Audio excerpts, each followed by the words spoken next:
Hello guys, welcome to this segment. It's good to be here. We have some heavyweights in the building. Can't wait to hear the wealth of knowledge. Let me start with Yomi Ogunleye. Yomi Ogunleye is the CTO of Harvest. It's a social enterprise providing blended financing for smallholder female farmers. He's going to introduce himself. He's going to tell us more about what he does and how we can learn from his experiences. We also have Ms. Olubumi Adeleye. She has many titles, so I don't even know where to start from marketing communications to strategy, and she's in the building today. Thank you for coming. We also have Mr. Chris. Mr. Chris is a legend in the building. That's the CEO of Studio 24. Been in the game for a very, very long time. That's why I call him a legend. He's going to be sharing with us strategies of how he accessed finance, keep financing, and how it's been relevant up until today. We also have Mr. Tayo Kalejaye, who is a digital generalist and a creative director for over 15 years in graphic design, film production, and game development. So thank you guys for coming. Good to have you here. So I want to start with Mr. Chris.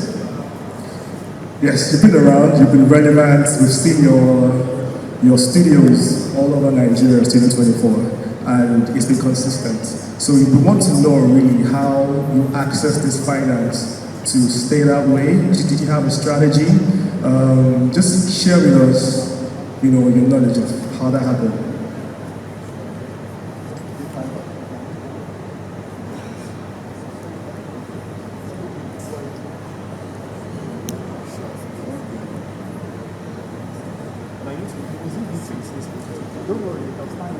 Hello. Okay. Good morning, everybody. It's been a very long road, so I'll start from the beginning. Just very, very briefly. Early days, it was impossible to get money in Nigeria for a small startup company back in the day. Banks wouldn't listen to you at all. There was nothing like halfway home. And so we had to pull ourselves up from the bootstraps and invest whatever we were earning to put it back in the business. And that's something, even though we're living in times where funds are more readily available, I'd still tell a new person in business to put back, rather than spend your immediate profits, to plow them back into your business. So as you continue plowing them back into your business and expanding your business, you'll find that at a certain point in time, you become not too large, but too significant to not be noticed.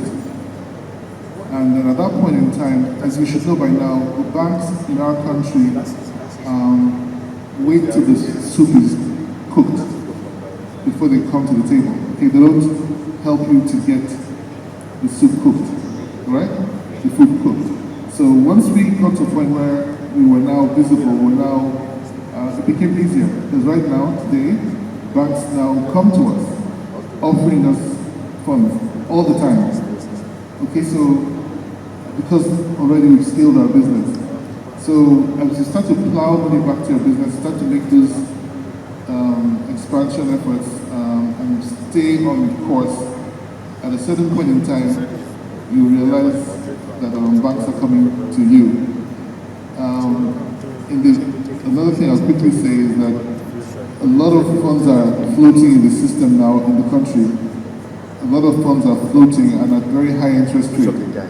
I want to warn you in advance to be very, very cautious if you are a startup in business without a cash flow in place. I want to warn you not to ruin your credit by taking funds that seem to be on the table, but are more expensive than you can afford. I won't go deeper than that for now. Thank you. Okay. Did you have certain steps that you took in terms of, yes, you access the finance, but to sustain, to keep this thing, what are certain steps that you took, strategies that you took? Okay, a couple of things. One of them is, in our case, before we started, like I said, we started without getting access to finance at all. We were only having to plow our money back into our business. So we learned how to be frugal. how to live within the ambits of our margins to ensure we wouldn't be in debt that we couldn't carry. Now, over time, we've got to know, once you're in business for a period of time, you start to know your cash flow. You can almost predict your income. Like this particular month, you expect to make 5 naira or 10 naira. You can predict it. And when you can predict your income, which is your cash flow, you're able to say, okay, if I get this money from XYZ source, I can afford to put aside this much to repay the money, even if the venture I'm going into does not succeed. You must not, we never base our repayment of the facility on the income of the potential business, because should that potential business not thrive, you'll be in deep water.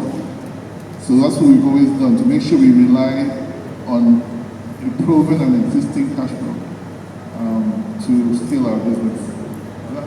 Okay, yes, thank you.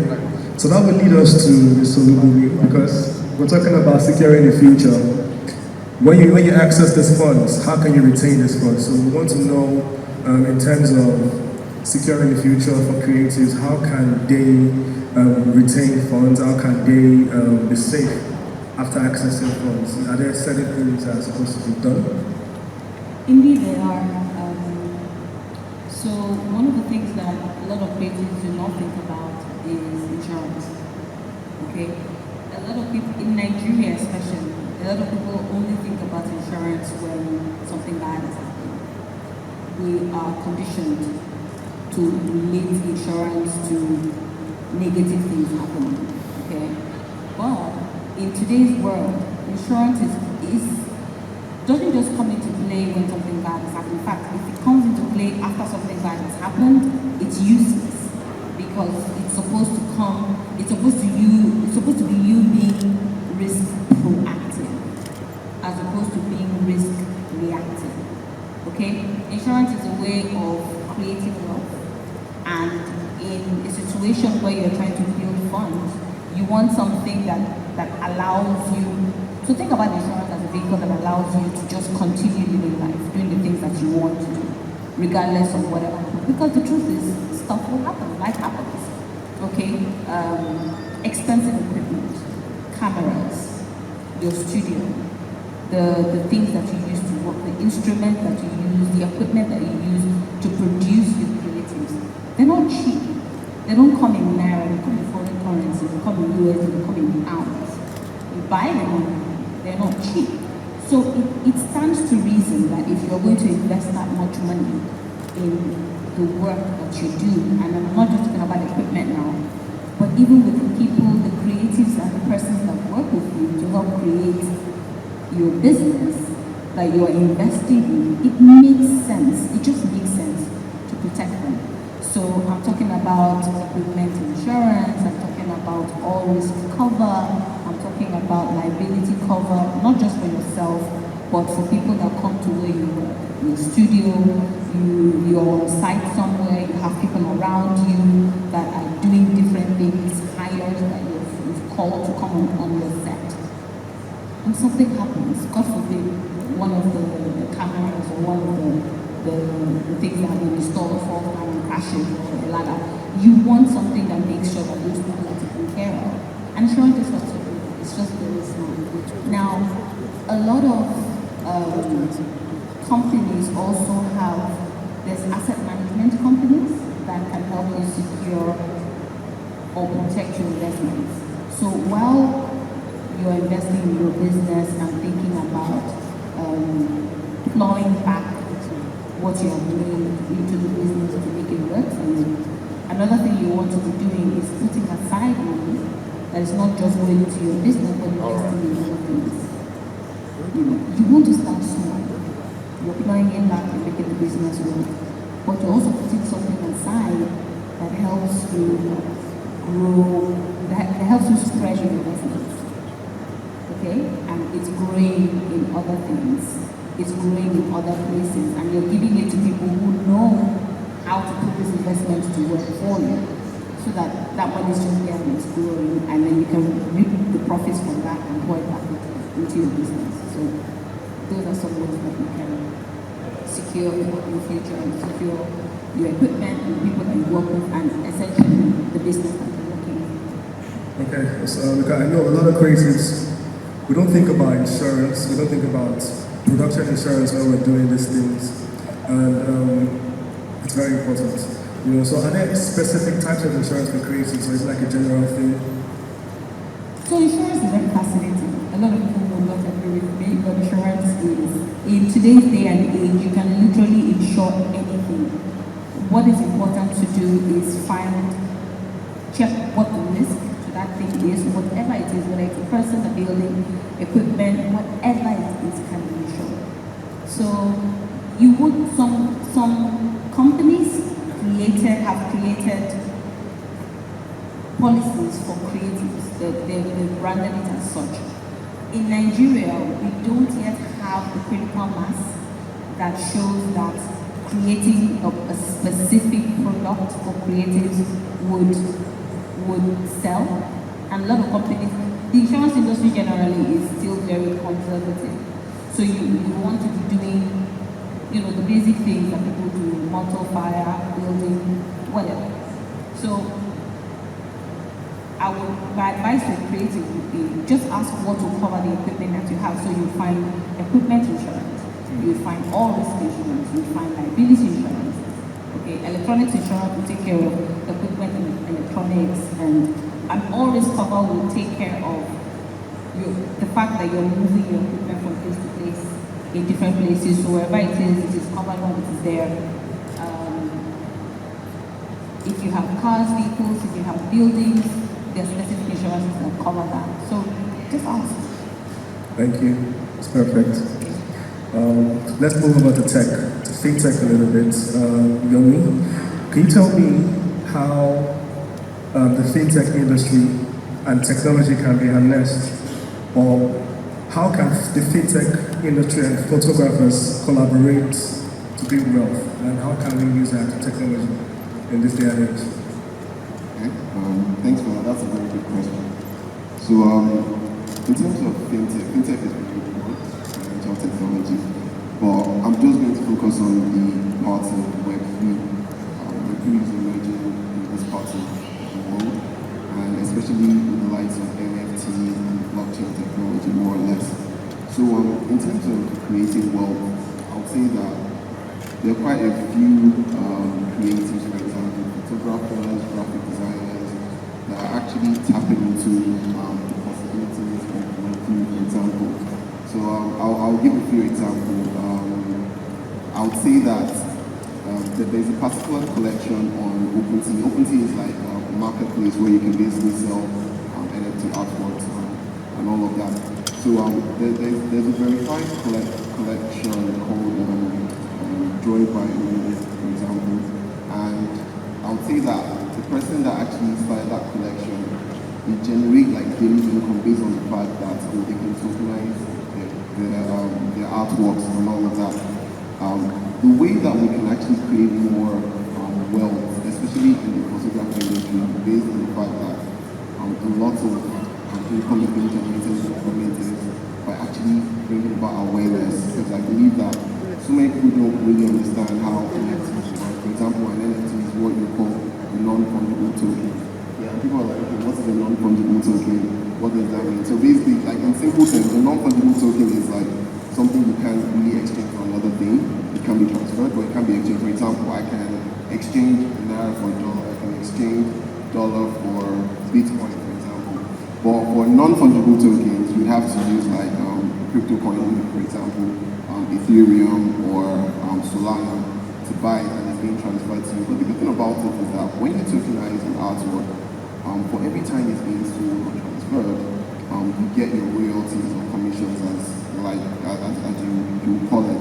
So you can imagine what this actually mitigates. It mitigates the issue of, okay, who is the original owner of this particular creative, who is the original owner of this particular photograph, because by the time I'm transferring it, you can always go on Etherscan, for example, to verify that, okay, this originally came from Yomi and you transferred it to Tayo and all of that. So that is one thing it's really solved. And I believe that even lots of photographers do their research, because the truth is that because something is emerging, so like there's this FOMO, fear of missing out. Like, people are like, oh, I want to start minting in OpenSea or Rarible and all of that.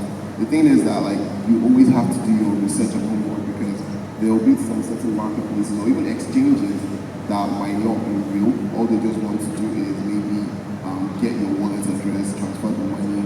And social engineering is really one of the major risks of crypto or blockchain adoption, because like, for example, if you can't remember your password, that's it, it's locked, you can't do anything about it. So you can imagine if you maybe put your money in a particular exchange and the owner of that exchange can't remember that password, then that's it. Like, I know this happened in Canada about like maybe 3-4 years ago, a particular exchange, the owner died, I don't know if he died, but it's still very sketchy now. And everybody that invested their money in that exchange, for example, lost everything.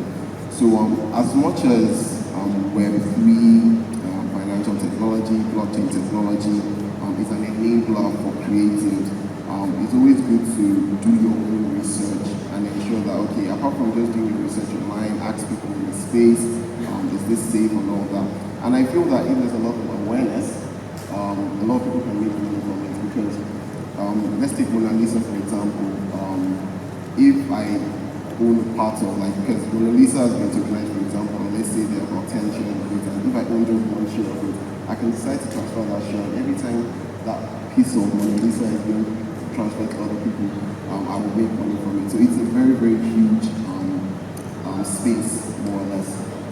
Okay, well, that's great. And I know Mr. Tayo has a bit to say about Web 3.0 as well, and NFTs, in addition to what he's saying. I'll ask you more questions, but if you want to add to what about NFTs.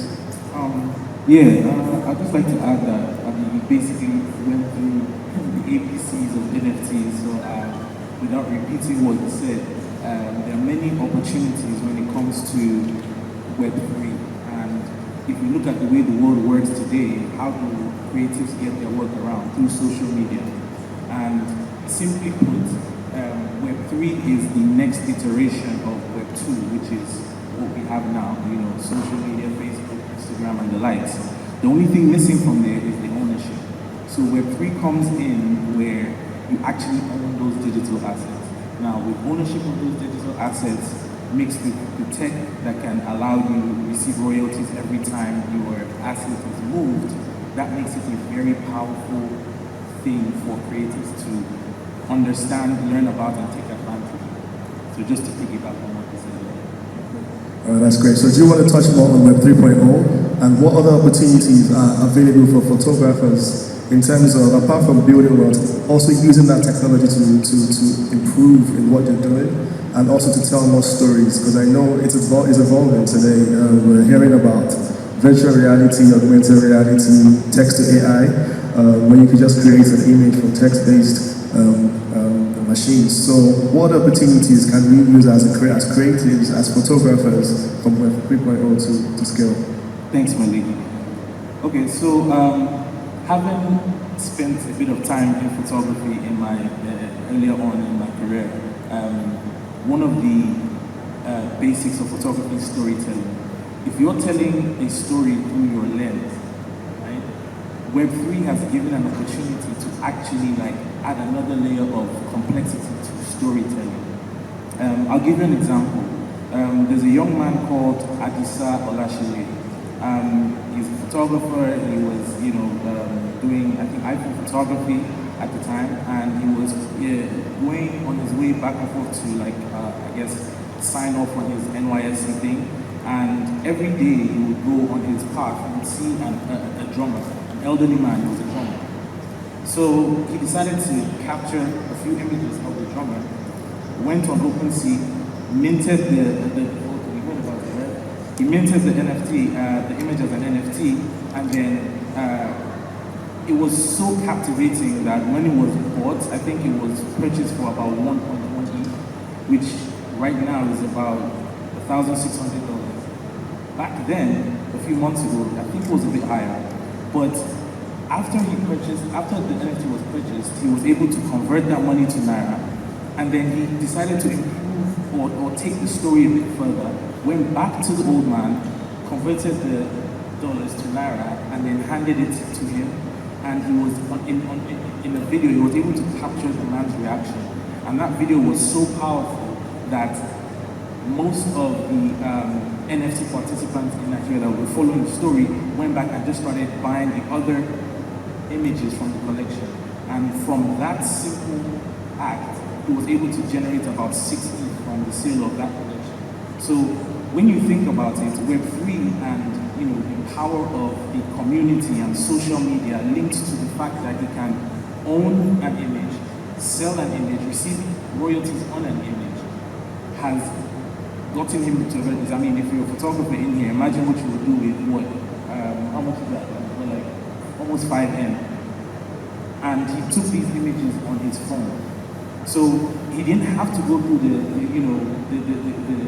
pain of having to get like a Hasselblad or something to start making that much money. So exactly. So when it comes to being able to tell a story, a lot of times when you think about Web3 and you're doing your research, like Yomi said, you're going to find a lot of technical mumbo jumbo. You're going to find a lot of foreign words and terms and things like smart contracts and ERC 721s, and they just make you go dizzy when you see it. But simply put, it's very simple when you spend time learning it, and if it's a craft that you're passionate about and you see an opportunity that can actually get you from point A to point B to be able to fund your lifestyle, to be able to make a bit of money while ASU is on strike, to be able to have cut up the middleman and make a living off your creativity, I think is more than worth it to take that time to study all the material you can find about it. And then Web3 doesn't exist without community. Asking questions on social media, there are a lot of communities that are sharing knowledge. And for the past 2 years, I've been part of a bunch of communities that we spend a lot of time and sometimes money in educating young people about the benefits and the opportunities of Web3. So I think it all starts from the willingness to see that opportunity, see the stories of people that have changed their lives by participating in Web3, and then start to put one foot in front of the other and find your own path. It's very insightful. Thank you, Tyler. Coming back to you, Mr. Chris. Tech innovation, it evolves over the years, it gets better, you find a new tech every single time, new cameras coming out, new ways of doing things. How have you harnessed technology over the years? Because I see that you've attended over 100 conferences around the world to build knowledge and everything. But what else have you done to stay relevant, to upgrade what you normally do, and obviously to build wealth and to be where you are today? What have you harnessed? What kind of tech have you used to do that? Thank you, Malik. It's a great question. I'll tell you something interesting. I don't know how many people are in this room who may have been in any kind of business which has been robbed by technology. Because you see, a lot of people talk about technology, but most people want to be beneficiaries of technology, but very few people have been victims of technology. And I'll tell you how it works. We had a thriving business, absolutely thriving in the 90s. Thriving. Our production department had 230 or 40 employees in 1998. Our production department, I started business very early, so at that time we had these people. And then the technology changed under not because we were doing a great job in our production department, but technology changed and there was no demand or whittled down demand for what we were producing. And so I had to look at 230-something young people and explained to them that their jobs no longer existed, and they knew it as well. And so we had to sit down and say, hey, what do we do? How do we convert this disaster to an advantage? What do we need to do to convert this to an advantage? And the first thing we did is say, hey, technology as we see it is only a tool. A lot of people get lost in the thoughts that because of all the buzzwords, fintech, ICT, blockchain, these are all words. It's just a tool. So it's like if you have a scissors or you have a cutlass. They're just tools. If you look more carefully at what job needs to get done, rather than look at the tools, first of all, what is the job that has to be done? Because if you look at what has to be done, when the tools change, you're still relevant. Do you understand? So I want especially the young people, because when I talk to people around, everyone's just they're so fixated on the buzzwords and the new Apple is out, the new this is out. Those are just tools. Don't get lost by the tools. Focus on what has to be done.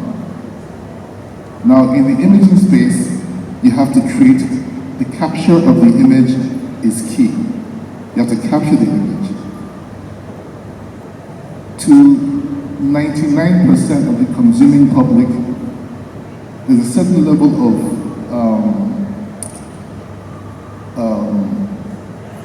quality, picture quality, that's relevant to them, to 99%. And that picture quality that's relevant to them stops at about 10 megapixels.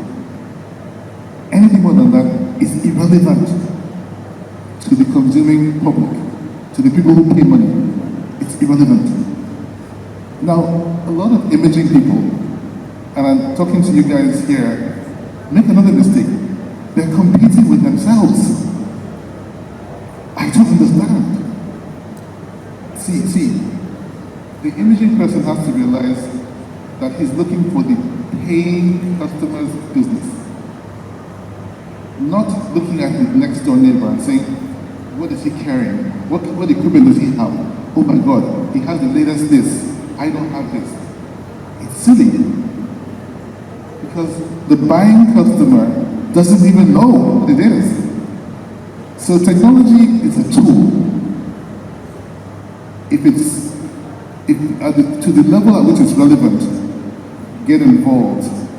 Beyond its relevance to your consuming market, do not get involved. I'll give you another example. Let me use a restaurant, for example. There's Chicken Republic as a restaurant, as a fast food center. Now, I have some background in catering, so I understand that. You have something called a deep fryer. A deep fryer, frying chips or chicken. A deep fryer, there are some of them who can fry in 35 seconds faster than the other one. There's some that can measure the technology to whether fish apply itself automatically. You don't have to use it's automatic. But the essential end that they both produce chicken. And the buying public wants chicken. That buying public isn't going to get concerned about the technology used to produce chicken. As long as the chicken, at the end of the day, is essentially what they can pay for. So it's critical for people in imaging not to get lost with the buzzwords, not to get lost borrowing money they can't afford to fund the latest technology, which in itself is a passing phase. If your cash flow cannot carry it, do not invest in that technology. Thank you. Thank you for that. That's very insightful. Amazing. Thank you so much. We're going to open the floor for questions now. If you have questions, please do indicate so we could ask the heavyweight in the building. And if you have any final words for people here. Yomi? So my final words is basically the one he said because it's actually very valid. I'm not in the photography space, but in the technology space. And what he said about looking at your peers, seeing, okay, maybe they're using a Kodak, Canon, Nikon. I think developers and engineers also make that mistake. Sometimes it's not really about what you do and what tool you use, how you use the tool. Everybody uses Instagram, for example, but nobody knows the tech stack that was used to build Instagram. Most people don't know, you understand? And most times, they tend to focus too much on, oh, I need to use the latest technology. Or if I'm not using Golang like Google, then I won't build what is something like Facebook. Facebook, for example, started with PHP, which is like a very basic programming language, scripting language. But they later built, when they scaled, they later built what would be comfortable for them and what would actually make them retain their customers and reduce churn. So I think my own pattern what's out there is that sometimes you have to start small, make the most of whatever you have and use it very well, then you scale from there. You don't necessarily need to start minting NFTs now if you've not done your research. You understand? Just because everybody is making money from it now, that FOMO shouldn't be there. You should do your proper research, learn more about the space, then you can go into it. And Web3 is so vast. Like you have XR, for example. XR means extended reality, which is augmented reality, virtual reality, and mixed reality. So like there are so many components to this thing, but you don't have to over-push yourself, if you permit me to use that phrase, just because you want to be part of the crowd or you want to join the bandwagon. So research is actually very key and starting small. Thank you. Thank you very much. Yes. Before we came, Malik, you remember me, you and your mother having some very fascinating conversations. And I'm just going to lead off of those conversations. We're living in very exciting times. Very exciting times.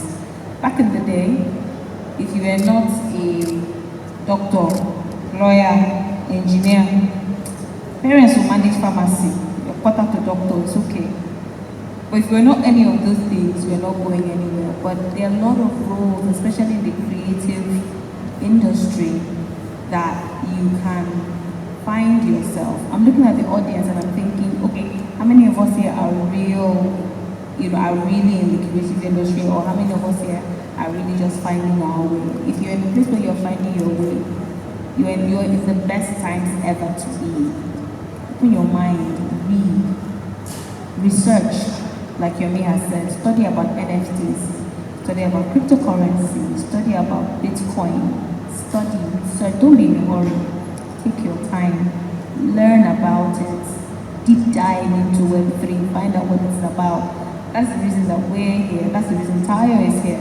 Have a conversation with him after this, have a conversation with Yomi, have a conversation, with all of us on the panel, and study, read, research, take advantage. There's so much out there. Everyone has a place in this new world. I'm excited about the metaverse. I'm excited about NFTs. And there's so much that we don't know. But if you're able to find your niche and take advantage of it, it'll be the best time ever. Yeah.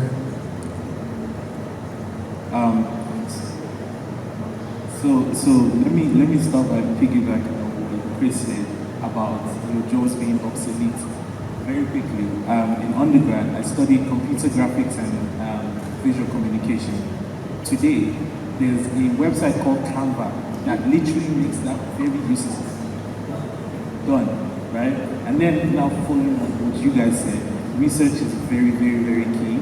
And over time, I tell people that I've done a lot of stuff from computer graphics to graphic design to web design to photography, video production, animation. Right now I'm in game development and VR. And sometimes a lot of people ask me, how do I do that? First of all, they ask me how old I am. I'm 36, by the way, and they say, have you done all of that? And I said, I always say, the best thing I did for myself was teach myself how to teach myself. So a lot of times we sit down and we kind of wait and hope that, okay, yeah, if I go and I, wait for this person to teach me this, I'll automatically learn and be as good as that person. A, it's never going to happen. B, nothing is going to happen unless you actually do it yourself. So yeah, I just wanted to add this point. Well, that's Yeah, I want to speak to just to try and create a picture of the humongous opportunities that exist financially for anybody who wants to invest properly in the creative space. The first thing is that we don't exactly have a creative industry per se. Okay? What the lady mentioned about insurance people being at a loss as to how to approach this industry is because nobody really knows the power of the industry. The simple reason is this: 99% of the players in the creative space are self-employed individuals. Okay? This is not sustainable down the long road. It's not even wise. There's no industry in the world on planet Earth that survives by having only individual small players. If you look at the fashion space, you have fashion houses which become major, huge PowerPoints that bring in other people, bring in individual designers, and they create a complete, not a metaverse, but a universe of enterprise with accountants being employed, everybody being employed. Imagine a world where all the airlines had only pilots. If only pilots were employed in airlines, it wouldn't be an industry. So the photography and creative industry has the potential to employ almost everybody, from customer service personnel to accountants to lawyers. The whole 9 yards of people can be employed if the industry is deepened. How do we deepen the industry? By getting you guys to understand that, yes, it's a very exhilarating thought that you're your own boss, but some of you have to understand that you may have to work within organizations, or you may have to start an organization and employ people, even if they're going to be volunteers, but create an organization as against being a single man in a universe of people, thousands of people every day going into this space. It's a warning to you. I said it before several times. The young guy who is online every day teaching himself is going to be a badass creative individual, but he's staying at home. He has no costs. He's staying under his parents' roof. That person who is staying at home will take pennies to do the job that you as a creative superstar are doing, is doing. So we have to create an industry. And when you create an industry, the next thing you do is you get regulation. The pharmacists across the country have a body that regulates how the practice is carried out. In a world where there's in a country especially, when there's a very serious security problem, we can't afford to have every Tom, Dick and Harry that carries a camera have access to your children, access to your homes. It is a security risk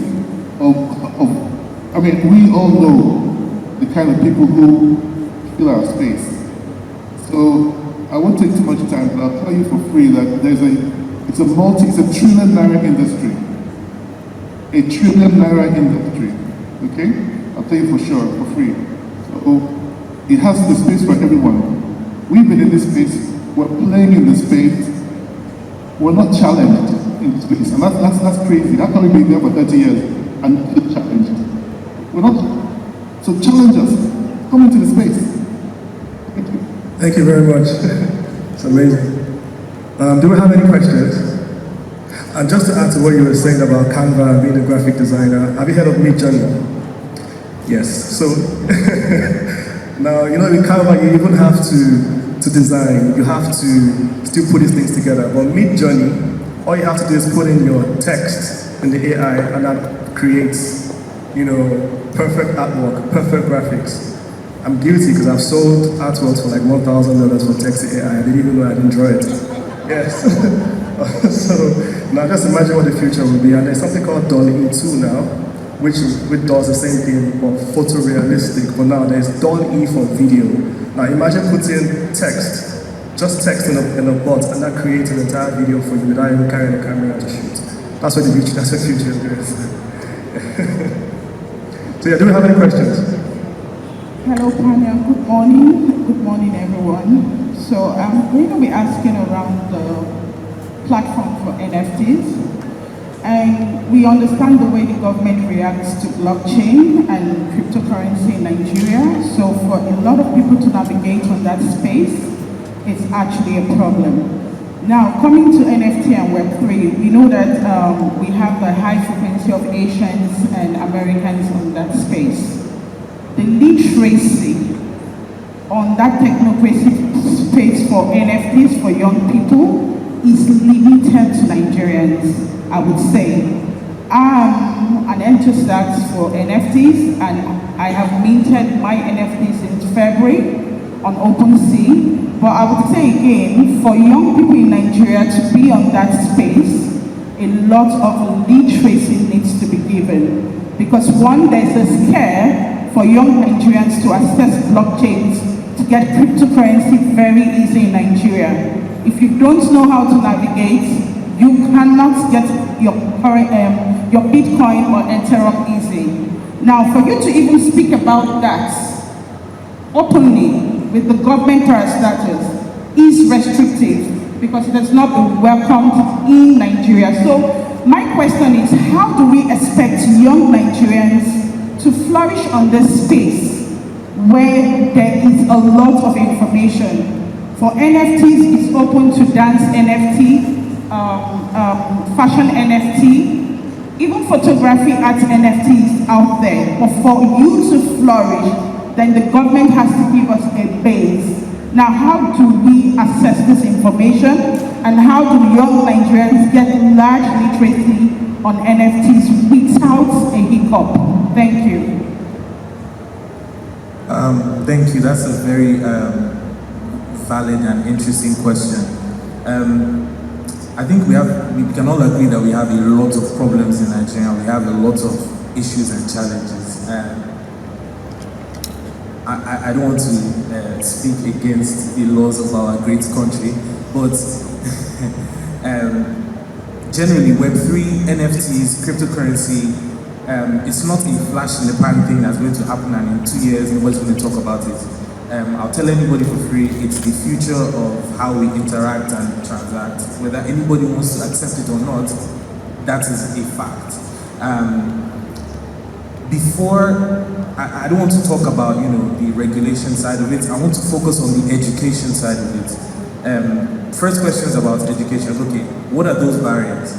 If you spend time on Instagram or TikTok, you can spend time on websites that give you information about Web3. If you spend time on Instagram and TikTok and you follow the right people, you will get information about Web3 and NFTs. If there's too much big grammar, there's an account, and he's actually a good friend of mine. A guy has chosen to remain anonymous, but has taken it upon himself to set up a page called, his handle is Crypto Pigeon Analyst. His thinking is the fact that there are lots of big words and there are lots of fancy terms about Web3, but to break it down to the common man to understand, what do we speak most of the time from the bus stop to trying to get some food? We're speaking Pidgin, and it's universal. Whether you're from east, west, north, or south, Pidgin can actually get you to understand what's being said to you. So what he's doing is taking all these complex terms and breaking them down into Pidgin for people to understand the concept.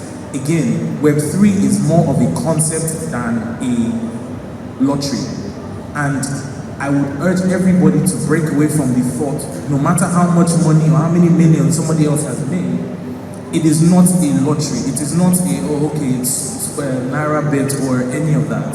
It is the evolution of the technology that we are currently using, and it is, quite frankly, the almost it's the obvious escape from the financial situations of the world, talking about Bitcoin. When I say understand cryptocurrency, before we even get to NFTs, and I'm so sorry it sounds like a lot to learn, but to summarize it and not to go on too long, you have to understand the concept of blockchain technology and Web3. And for that, the understanding doesn't cost you any money or spend. Just taking that information first. At the point where you feel comfortable to then participate, I'm pretty sure by that time you would have ironed out the legalities. And I think again, with any country, even if something is banned or something is, frowned upon, as long as you as an individual can link your activities to your fundamental human rights, you would never have any problems in a system that works. So I hope that answers your question or gave a little bit more insight. Crypto pigeon analyst. Yeah. Pigeon analyst, yes. On Twitter. Oh, and one of the best resources for understanding what happens in Web3 and keeping up with what's going on is Twitter. Discord is a little bit more technical, but from hearing the seasoned NFT and crypto participants that have been in this space, like I've been trading NFTs for over 2 years now, before it became a thing, but a lot of people share information, and even in those 140 words or whatever, those tweets, you can always pick up one thing and another thing and another thing, and over time it starts to make sense. It will start to make sense to you, hopefully to the Nigerian government, and then it can actually come to its true potential as it relates to creatives and anybody else participating. Thanks. Thank you very much. Do we have any other questions? Good afternoon. Okay, it's not a question, but it's to help her out. So you talk about research. When I heard about the NFT, so I started Googling and every other thing, question and all that. So I find out that on Twitter, there are a lot of community with professionals that they are ready to teach you whatever you want to know about NFT. So you just choose your day, your time, whatever. You have a lot of them that they are ready 24 hours to teach you. So the other guy that you talked about there, about the drum, anything, his sources is from the Twitter. I made that research. I find out that. And when those guys, they get to know that you are a good person, they are ready to promote you to any length. So Twitter is where you, for now, I don't know about that. And then the other one is too technical, so this one is too technical. I have to run it.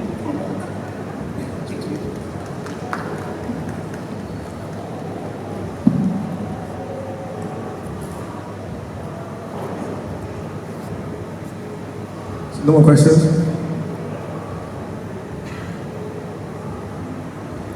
Okay, so I think we're going to round up now. If you don't have any other questions. Thank you guys for coming, for sharing your knowledge with us. It's been insightful, it's been amazing, I'm not going to lie. I learned a lot from everybody here, so hopefully we have more conversations, and please feel free to speak to them, have conversations with them, ask questions. They're around, they're not going to bite, they're friendly people. Thank you guys.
No,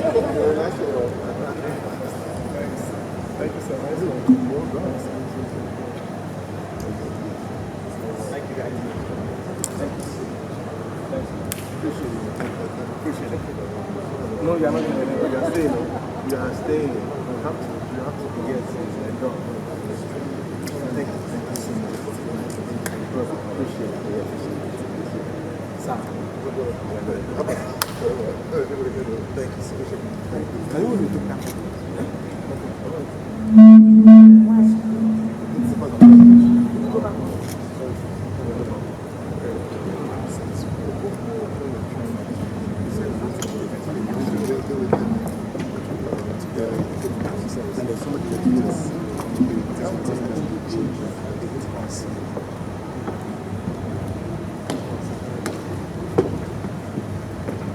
Maybe I'll take one and I'll join them.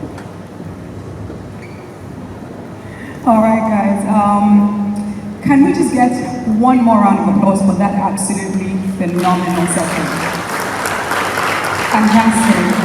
So we're moving on to the next session. Of course, as you can see right there, it is the Business of Photography Conference 2022. And this is being done in collaboration with the Africa Creative Market. So if you had in previous times been a part of it and you're wondering why today's is different, there's something much greater happening on a larger scale. As you know, the African Creative Market started on the 29th of August, and it's been a series of sessions because it's bringing together of creatives in Africa and international platforms as well to come together to just figure out ways to move the African creative market forward. And when we talk about creativity, we can't do that without photography. And thanks to Kola, spearheading this absolutely phenomenal event. So on the next panel session, we have Owning the Future, Government, Legal and Intellectual Rights in Photography. And that will be moderated by Nkem Omudiwe. So Nkem, can we have you on stage? A round of applause, please. And she, of course, will be introducing her panelists.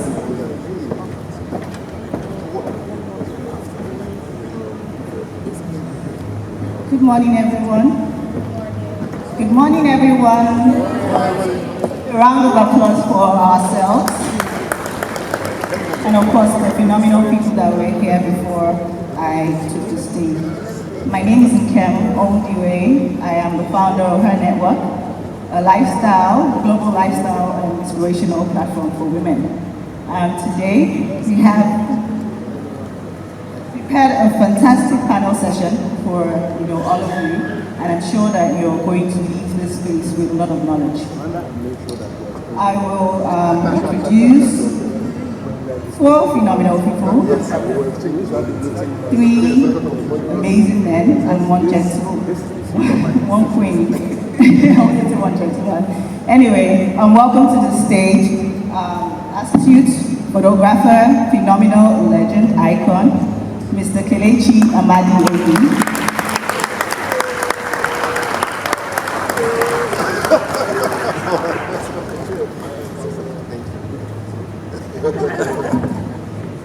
Thank you very much for joining us. The queen of the panel, Mrs. Toyosi Etim Efyong.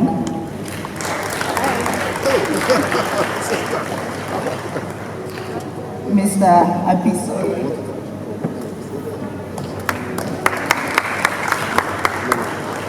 And of course our lawyer, Mr. Emmanuel. Thank you very much and welcome.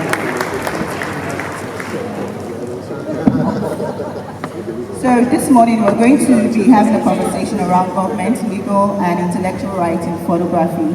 As creatives, it's very important for us to have legal knowledge, and because we are so passionate about what we do and the impact that we want to make through our gifts, we forget that the legal aspect is one of the most important parts of photography. So I am so excited to have a conversation today and hopefully impact you in a way where years from now you remember what Mr. Kelechi or Toyosi or Abisoye or Emmanuel Setsigwe. Thank you very much. Round of applause for me, please. Thank you.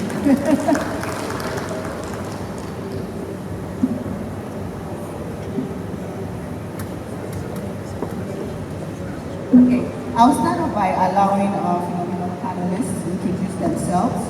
We'll just do a brief introduction, and they will share a little bit about who they are before we start off with our conversation. We will start with the queen of the panel. Mrs. Toyosi Etimefio, a round of applause for her, please. Thank you, Ken. Thank you, everyone. Good morning. It's great to be here. I want to say thank you to the organizers for putting this together. Mr. Kola Oshanisi, the African Creative Market Team, YD, Honorable Ajayi, Ilia Lawal, and Nicole. That's Nicole, yes, Nicole. Okay, so my name is Toyosi Etimefio. I'm the founder and CEO of That's Good Media.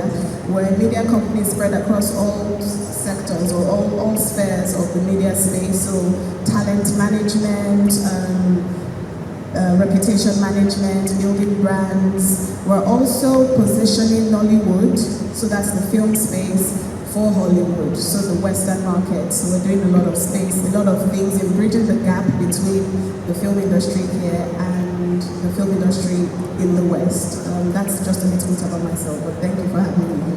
Thank you very much. We'll go to Mr. Kelechi and then Mr. Bisoye. Good morning, everyone. It's nice to be here. My name is Kelechi Amadiobi. I'm a photographer. I like to call myself a storyteller. I started from making drawings as a child and then went to study law. So I have a degree in law and got called to the bar also. So I practiced for about 7 years as a painter. So I made my living as a full-time studio artist immediately after my youth corps. And then I went into photography. And then I started publishing. I published Media Magazine, which was a fashion magazine that got me into the world of publishing and that kind of business. But for now, I'm a full-time creative photographer. And that's in a nutshell who I am. Round of applause for me. Before I introduce myself, can I get a picture like this, please?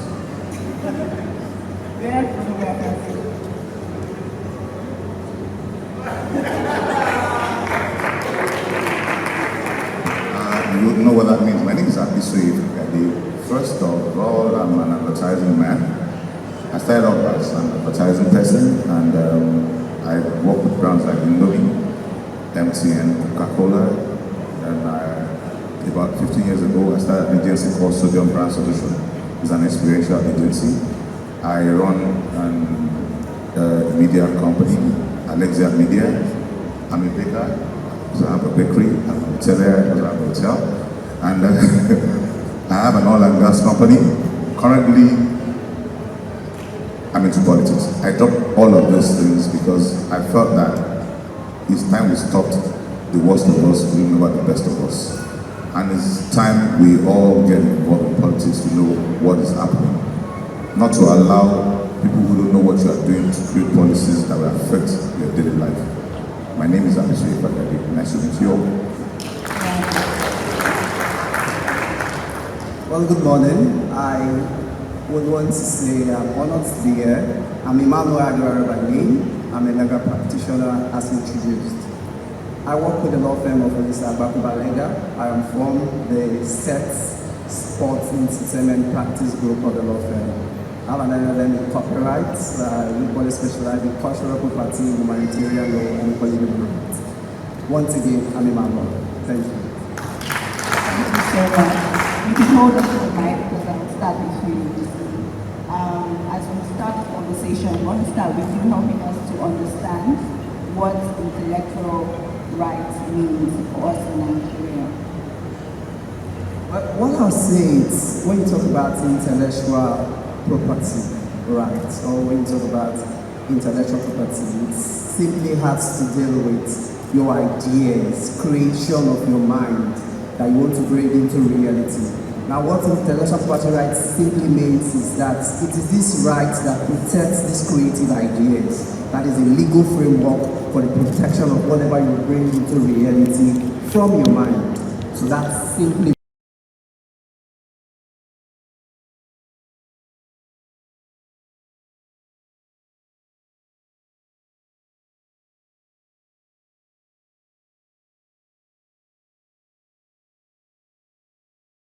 aspect of intellectual property right. But the major three aspects of intellectual property right is the copyright, the trademark, and patents, which is what most of us are used to. Thank you. Okay, when you say most of us are used to, I will speak from the place of someone that just picked up a camera and I want to start in photography.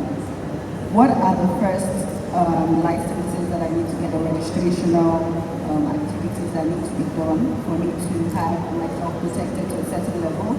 So I'm not taking advantage of it. Okay, well, as a photographer, I would say basically what you need to do once you want to go into photography, if, for example, you want to have a brand name, you will need to register that particular brand name, so that you will not wake up one morning and someone else has already registered that brand name, and the person can sue you for passing off, or for trademark infringement, or for using a name that already exists. So the first thing you want to do is that if you have a brand that you want to protect, it's for you to register that particular brand name.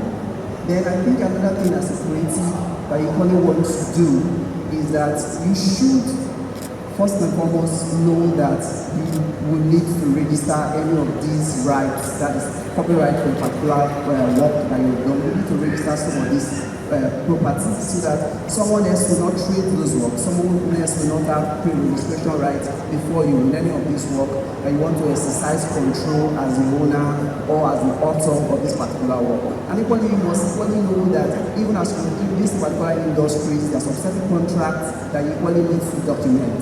So you have this consciousness that if you're entering into a relationship with people, this relationship must be written. It's not enough to just say you said something on this. Even down to someone is coming to your studio to take a particular photograph, you should give some form of receipt that this particular person will be given. And that particular receipt should have some certain clauses that will qualify, that you can own up to and say, this clause were there, you read these things and you agree to it, that I have copyright over this particular photograph that I was taken.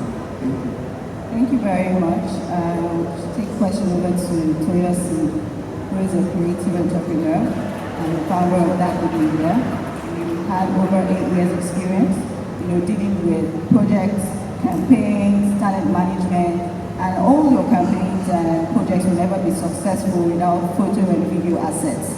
So, from your perspective as a creative, how have you been able to navigate the terrains of, because your work spans beyond Nigeria, you also work across the United States as well, and our laws are different.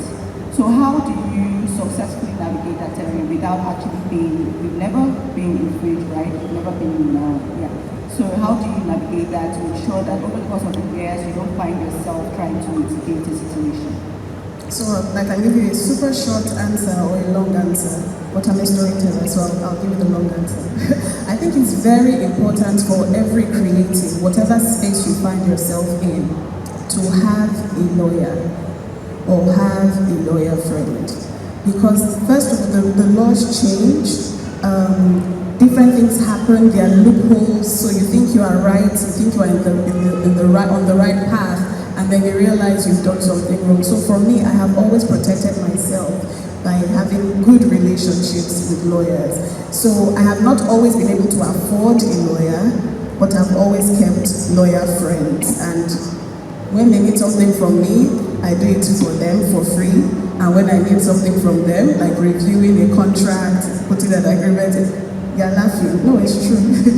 Putting a contract together or something, they have done in the past. They have done it for me for free. So I just think it's important to educate yourself first of all. It's okay to go on Google. It's okay to find out what the laws are, but protect yourself, that extra layer of protection by getting a lawyer. Thank you very much. I would ask Mr. Kenichi now. There's something that as at 2020, some of us heard about, Kim Kardashian being sued for using a photo of herself, posting a photo of herself on Instagram. but the photo was taken by another photographer. And the photographer was very, he didn't find that funny. He wasn't amused by the fact that she had millions. And he sued her for doing that without giving him credit. So from a photographer's perspective, where do you draw the line? A very good question. Anybody that is into visual arts, photography, filmmaking, painting, and all that, it is so important to be aware of IP, intellectual property.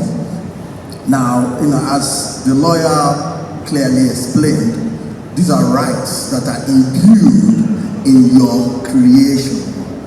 As a photographer, by law, the copyright, which is basically the right to exploit what you have created, the right to copy, it's actually explaining itself, but, rests in the person that created it. Yeah? So, if you're the one that created the photograph, the copyright by law rests in you.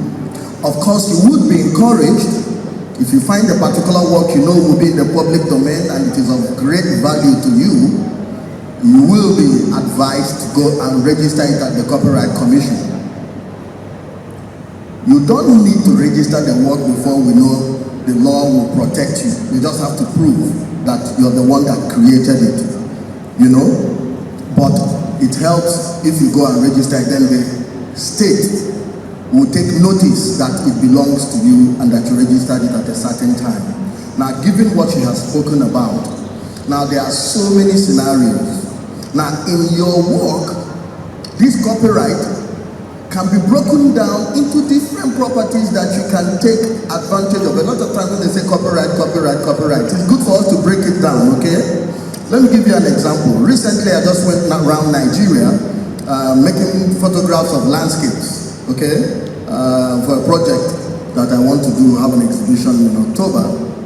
Now, I've finished doing the shoot, then I've selected 30 images that I want to make available to the public, yes? So they can look at the pictures, appreciate. But then, how am I going to make money off these photographs, right? How am I going to make money?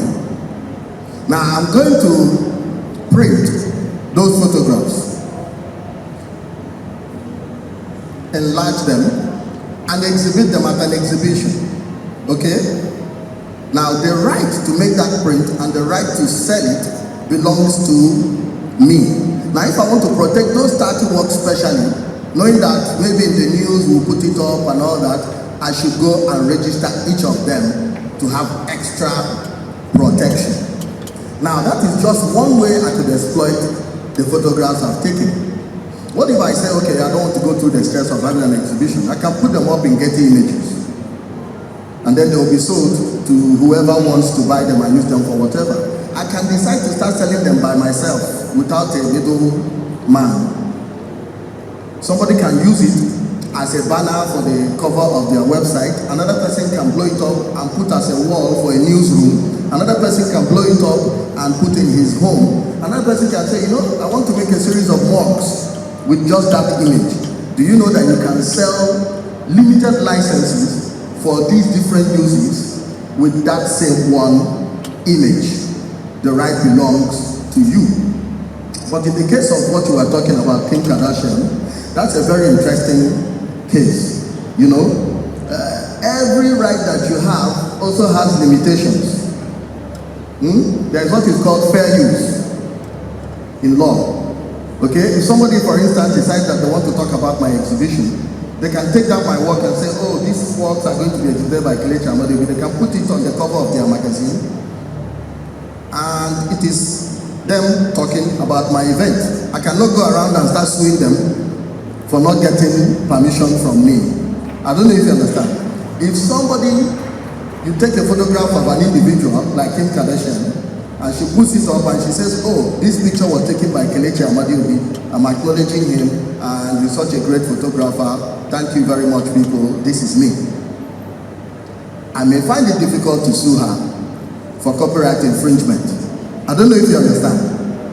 But if she takes that same image and goes to sell it at Sotheby's for $1 million, I can sue her. You know, so these things have permutations. Again, just like she said, it's very important for you to have a lawyer that you can always consult.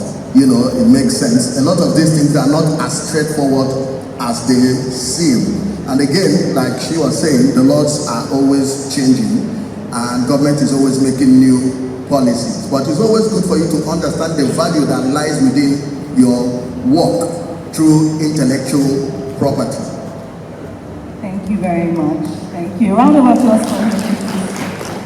Mr. Abusoye, speaking of governance and the government, you know, offline we spoke about, and people have said it here again, that we all need to participate in politics. We all have a role to play. Now, when it comes to decision-making, policies, and all the works, what would you advise us to do in terms of taking the steps to participate in law for our voices to be heard? For example, the creative industry bill that's currently in the news, and you know, banning foreign use of models and everything, was pushed by a group of people. But we can do more, and I think that it's worrisome that that's happening just now. We're lagging behind than our contemporaries outside Nigeria. So someone that participates in political events and someone that is very much passionate about the progress of our country and its people as a whole, how would you advise those of us that are yet to get our PVC, side angle, just tell us about how we can be better citizens enough to make a difference and make an impact, as opposed to sitting and waiting for people to go and push these things for us. Thank you. Thank you very much. First and first, we need to understand that the business of government affects our daily life. If you know that every decision that is taken by the government affects you, you understand that you have to be part of the government. And being part of the government starts from your local government, to your state government, to the federal government. These creative people we are talking about, we started about 2.5 years ago, and I think I'm involved. And passing a bill on the floor of the house is not easy, it's not funny, it's not cheap. And because we're a creative industry, we believe that we can stand alone. We can't get anywhere being disorganized. You can only get things done if a group of people can come together strong to push for something. And it's also very important for you to know that government deals with information and pressure. As in, what is hot right now, that's what will attract government's attention. When this lady won the 100 meters hurdle, everybody was talking about her. She's been in Abeokuta for donkey years. Nobody knew what she was doing until she traveled to the US and started training. I'm a Yoruba man and I love speaking in adage. Yoruba will say, Ishe lo je ta lo mo eri, owo lo je mo ba etan. Poverty has no friend. Success has a lot of friends. What you are seeing today, which is the bill, some people have spent their money. As a creative industry, somebody has put this together. It's a foundation for us to work on, live on, and get things done. People don't even know that photographers, we have too many photographers, until we started seeing celebrity photographer for for whatever. That's when they started knowing that, okay, photograph, they don't, it's only when they want to do their 50th birthday, sometimes they let me call. And they don't know there are other people that are doing really well. First thing first, get yourselves organized. Another industry that I think can make this kind of impact is comedy industry. Despite the fact that the music industry is big, they are not as organized as comedy industry. They are strong. So coming together makes a difference. And when you come together, you are the ones that know what you are doing. Put a structure to what you are doing and push it to the government. All those down the road, they don't know what you're doing. So you need to give them information and then mount pressure. Still, that makes sense? Yes, absolutely. Thank you so much. You have over 20 years of experience in media, so it's not just governance and all that. the difference between 20 years ago and now is vast. However, again, like I said, we still have a long way to go. So, in your opinion, what are some of the things that we can do to bridge that gap between where our people in the US and other countries are and where we are right now? For example, if the story that I told you had happened, how are we sure that it will work? Some people don't believe that. I know that we're going to for law, but based on the experience, I'm sure that over the course of 20 years, we've had to mitigate one situation or the other as relates to photo assets for media campaigns and all. Being one of the key brains behind the biggest brands that we know now, how have you been able to keep a clean slate and not put yourself in such a situation? Well, I'll say something. I think this country that we live in, logic has left all of us. Sentiment and emotion is the order of the day. Sentiment and emotion are there in all those countries too, but logic still plays a major role. We allow too much sentiment to take over our thinking. Between when Kiriki started or when we started advertising and dates, somebody mentioned something, and all these things that are coming up, they are tools. And where America is today, we are there. We are global. Something can happen here now as we speak today, and we trend the same minute, same second in America. So what's the difference? What are we doing differently? What we are doing differently is because we do not think logically. If you are logical enough, you understand that sentiment will not play a role. When they posted the picture of Kim Kardashian, and that's why I should have left her alone now, she gives just picture. The logical thing is, I took that picture, I needed my credit. An 18-year-old girl in the UK or London, as in the UK or US, will leave their home and start working. I'm not sure you can leave your 18-year-old girl to go and work, you'll still be hungry. We live on sentiment. So if you can rule out sentiment, be logical in our thinking. Logic will give, if you have logic, you know where this will end. With sentiment, you don't know where it's going to end. It's like a relationship. If you guys are sentiment, the husband can kill the wife, wife can kill the husband when they get angry. But with logic, say, okay, let me leave this woman. So we should apply our sense of logic, abandon the sense of sentiment and emotions, because he has read this country enough. We have too many brains that we cannot even put structure around. If we can create structure, which is logic, structure, creative industry will work, education will work, judiciary system will work, everything in this country will work. So I feel that between that time and now, logic has left the room, emotions have taken over. So how can logic get back in the room? How can logic get back? It's creating structure. Because let me give you a simple example. Of the marriage system, simple. Getting divorced and not getting divorced and all of that. It's not like most Nigerian men are the ones that only cheat. Because there's nothing that binds them. In America, in UK, you can get your medical license seized if your wife reports you. We have those laws that we're not enforcing. We use sentiment because son of somebody, daughter of somebody. I don't know how to expatiate this, but I'm trying to say we just have to put structure into everything we're doing. Let structure take the piece, take the front row, and the sentiment takes the back row. For everything we are doing in this country, they are law from donkey years. And we don't even know if those laws are working anymore because we don't even use the laws. We say the laws are archaic. Are we even using it at all?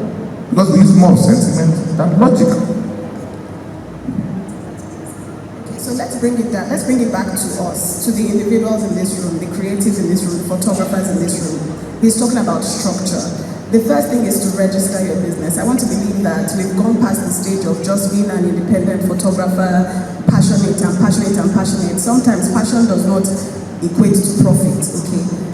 A lot of us have bills to pay. We have things to do. So the important thing, first of all, is when he's talking about structure, register your company first. have the important people that you need for your business. And in my opinion, I think the two most important people that an entrepreneur needs are lawyers and accountants, okay? Because I just got one email now from LIRS. My heart was beating fast. It's my accountant that had to tell me, just relax, they just want XYZ, but I was already like, hey, jail, maybe they want to put me in jail, all of that. You need to have these people in your life. Have your lawyer, have your accountant.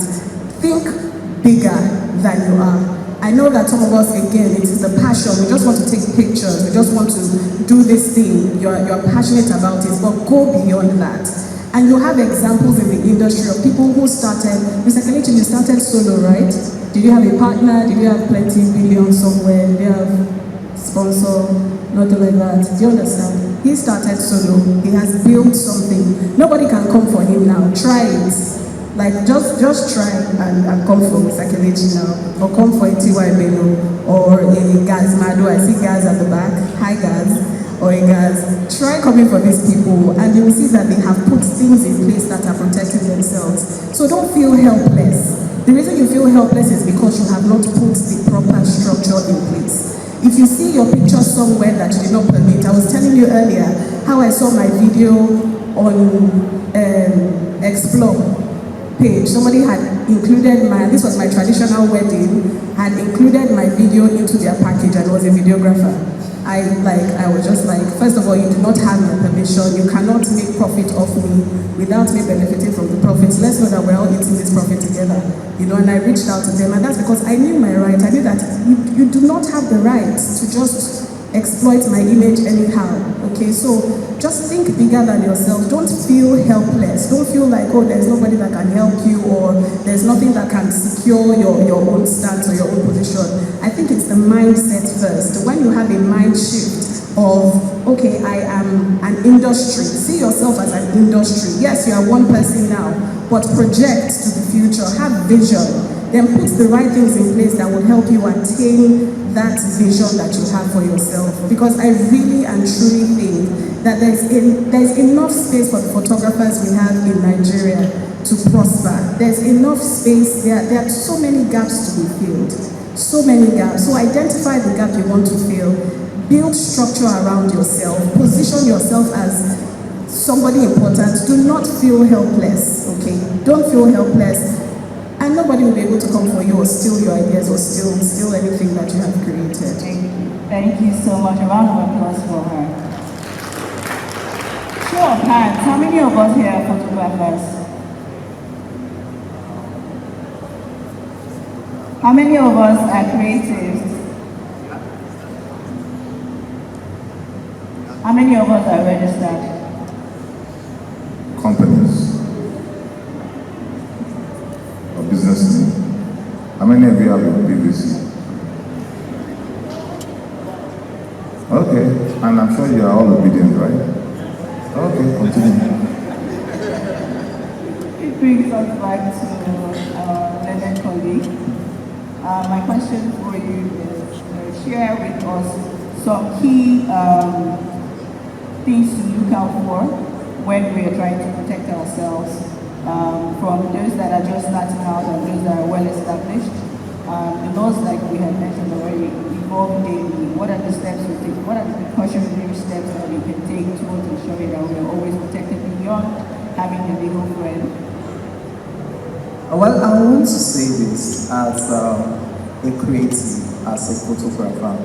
One of the key things that you need while dealing with people is that you should, to an extent, document what you do.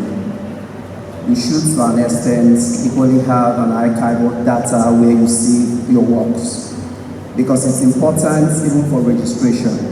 And as much as possible, just like Mr. Kelechi said, you should try to, some of this work, get them specifically registered with the NCC, because there's a regime for registration, because this is the prima facie evidence of what you're going to show that you had that particular owner of that work. If it's been challenged, how do you prove that you are the first to have taken this particular work and that you were the first in time? So if you want to have prima facie evidence, one of such means for which you can have such is registration with the NCC. A certificate will be given to you. Your database will be with the government. And anyone that wants to get authenticity from anywhere can just go to NCC website, click on it, and it will come out. And you have a registration with the NCC. When we're talking about structure, a lot of us don't know that there are some organizations that we can equally belong to. There are some institutions that are already in place for which, yes, but some persons who say copyright is territorial. But if you have or you belong or you register with any of these institutions, for example, we have ARIPO, that is the African Regional Intellectual Property Organization. If your work is registered with them, in the whole of these countries that fall among those West African nations, your work are protected in each of these nation states. So it's not just limited to Nigeria, but you now have a broader space for which your work is equally protected. I equally talked about initially, when I was introducing myself, the need for you to equally have clauses imputed in your receipts. For you to equally have derivative rights are valuable, but there's equally need for you to know that you can license these rights, you can assign these rights. And as such, if you want to license or assign this right, there is need for you to have documentations in place. And I think initially in one of the panels that heard today, some persons were talking about NFT. There's something known as digital art. Your work can go online, and if your work is going online, you can do some form of a NFT for which you can have royalties. So its recognition is given to you, which is a moral right, that you have a moral right over a particular thing, and equally you can make economic gains from that particular work of art that has been created by you as a photographer. Some persons want to argue that yes, you don't need registration and all that, because copyright automatically subsists in the work of a creator, the minute the creator or the photographer takes a particular work, takes a particular photograph, copyright is deemed to have subsist. But when you want to bring about proof as prima facie evidence, as to first in time, as to litigation issues, what you really need is the registration requirements, because that's what we now show that indeed this particular work, as at when it was taken, the date it was taken, the name of who took that particular work, there's registration. There's for some other persons, just like persons that have organizations, so you have a brand now, and you have persons working under you. A lot of persons don't even have contract agreement with these persons. You just see them as freelancers, they just come to your studio, just come and use them to work. The truth is, once you use people to work, copyrighting those work is not in you, who is the owner of the studio, or you send them to go and do that work. No, it's in that particular person that has gone to take that particular work, except in situations where you have a written contract agreement with that particular person as your employee. Then you can now go out and say, yes, you are my employee. So when you were doing that particular work, you were acting within the scope of my work frame for which you have been employed or engaged for. Thank you. Thank you very much. I want to go to Mr. Craig. Yes, you spoke about getting images. I know that I visit getting images a lot, but I'm always asking myself, why don't we have our own? Why do we have to? And it's amazing how it works, because something can literally, like this is happening right now, and you go on and it's already there. What would you say is your opinion in terms of how we can bring that here so that we can keep the money within our ecosystem? That's a good question. Getty Images is an image bank where people can go and buy licenses, in fact, if you go to Getty Images, you will start to see the import of intellectual property, because you will see the different breakdowns of different uses and limitations and different prices for just the same image. Now, Getty Images is huge. It's not it's not for small children. There's a reason why you would go to a shopping mall and be happy to go there, because the sheer size of the shopping mall and the convenience of getting there and buying almost everything you need attracts you to that particular mall. So the bigger the mall, the more people it attracts. Getty Images is that big.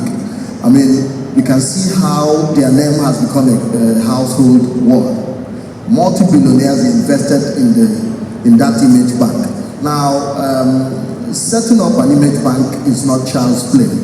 You need a house of lawyers who are also going to be watching out for those who will steal the images. You need some serious algorithms to protect your server from hacking. You need a ridiculous amount of storage space to store. You need some ridiculous amount of manpower to catalog these images and have a functional AI search engine. Look, it's not the kind of business that anybody can go into. What we would say is that instead of us trying to go it alone, we can think big and bring investors, or have a group of photographers come together to invest and start it. I also know that there are smaller groups. I remember in those days, they used to have, a collection of photographers that would go and start their own image bank. So, we have to start from somewhere. There are a couple of banks here in Nigeria that individuals have started.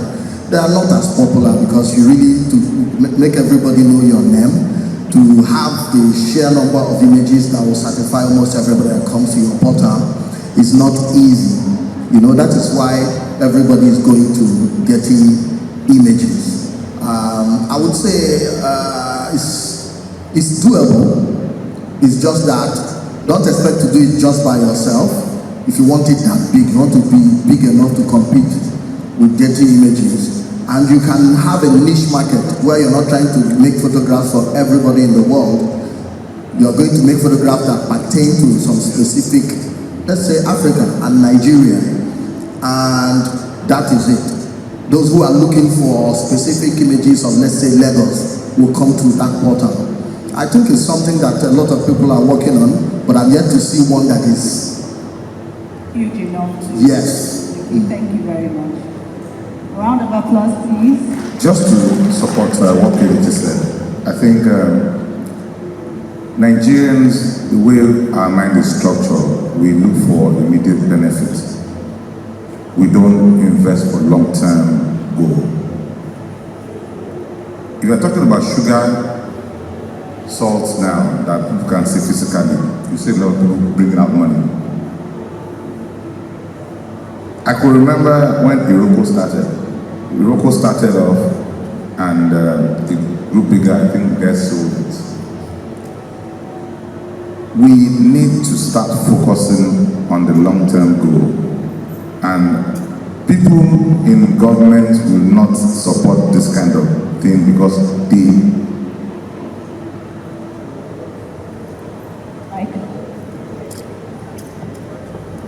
people in government will not support this kind of thing because what do they call the server? What do they call the why am I investing? Why am I putting millions or billions of dollars in getting this server? Why am I getting lawyers for? Which is why you and I just have to start looking into politics as early as possible. We are old, I'm not that old anyway, but I would have started politics at the age of 21 if I knew better. But I do now. They would never support you because they don't have an idea what you're talking about. So let's do it for the long-term goal, invest our money, invest our time. Getting images didn't get this big. It's been there for almost 10 years, I can remember. More than 10 years. So it takes time, it takes patience, it takes a lot of money. So it takes us back to structure. Thank you. Thank you very much. That was really an interesting one. Right now, as we speak, I've seen some people with their phones taking pictures and videos and all. Who owns the right to that? Over to you, Lloyd. Well, I want to say this is it's something that a lot of people get to ask whenever you come in contact with a photographer. Well, the law is very specific as it relates to photography. Now, the rights as to who owns the copyright in the photographic work is that particular person that has taken the photograph. However, there are exceptions. And one of the exceptions for which the rights of the right holder as it relates to a work that has been taken will not reside in the photographer is one, when it's paid for that particular service. He has been commissioned to take that particular photograph. And secondly, when the photographer is doing such as within the scope of employment and as such reside in that particular company that have engaged the photographer to take that particular photographic work. Now, I want to go back to as it relates to the photographer. Now, we often have issues of a photographer having to snap, maybe pushing the market, for example. And in snapping pushing the market, you see a particular woman selling in the market and her face is being shown in that particular picture. Issues of, yes, you own a particular copyright, but I didn't give you the permission for which you have not snapped it, and you are not making economic gain of my particular work. Now, persons will now say, yes, I own the copyright, I should be able to do whatever I want to do with such particular right. But just like Kelechi said, there are limitations. Now, if the particular person has not given his or her permission, for which you have not snapped that particular person and his or her face is shown in that particular work, and that particular work is not being used for fair use purposes or educational use or for news reporting, but you want to make economic gain from such, there's something known as joint authorship or ownership. Yeah, now, in such situation, that particular person can institute an action for infringement of his image rights and or for breach of privacy. Yes, as a photographer, you were the one that took the particular picture, you had the right capture, the right lighting, you had the thought of what you want to see in your mind, and you were able to bring it into fruition. But it's that particular person that was there at that particular time, dressed that particular way. And so, to an extent, the person should be able to get recognition for whatever it's worth. So there's something in law equally known as joint ownership. So it's not just simple as you see that yes, it's the copyright and the photographic work reside in the photographer, but there's a certain exception for which even the photographer can need to take note of in doing his photographic work. Thank you. Thank you very much. Over to Mr. Kelechi. I think he has something to add. Yeah, it's really important for us to this terrain of who owns the copyright to an image. It's really important for us to navigate there with just a bit of basic knowledge, which is what we are trying to. Now, yes, a lot of times we photographers will call a model to the studio. You have an idea, you want to do this, you want to do that, you want to make some nice photos, right? And you finish with the model, you put the picture up for sale. The model has the right to sue you, for infringing on her, right to privacy. Now, what you need to do as a photographer, if you have intentions of commercializing that work, you must make sure you agree with the model so that she can give you the right to use those images for commercial purposes. That is what we call model release form. Please go and investigate it. Make sure you have it with you before you take your photograph. Have an agreement with the model. If you are going to pay them, you pay them. Sometimes, a lot of times you do what you call trade by barter, where you're making pictures for the model in exchange for her letting you use the images. If you do not put it in writing that she has given you the license to use those images, you may not be able to use those images beyond just posting them on Instagram. Now, this is very, very crucial. The other thing is where you are being commissioned to do a shoot. Now, if you're being commissioned to do a shoot by a client and you finish doing that shoot, now the law is that the copyright still lies in you. Now you have to, in writing, let them know the uses for which you have given them permission.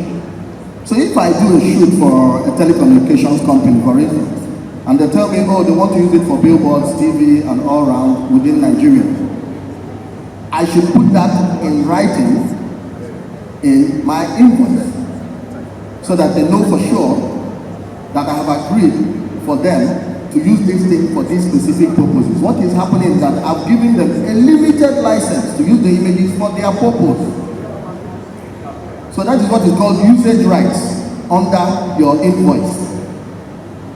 That is you giving the client a license. That is something you negotiate with the client, and it has to be in writing. Now, if it is not in writing, and you give them the image, you've left it vague. Now they may decide to use it in perpetuity, and when you come out and say, no, I did not give it to you in perpetuity, then you're beginning to look like a fraud because they paid you to do a job, right? Now if you don't specify that,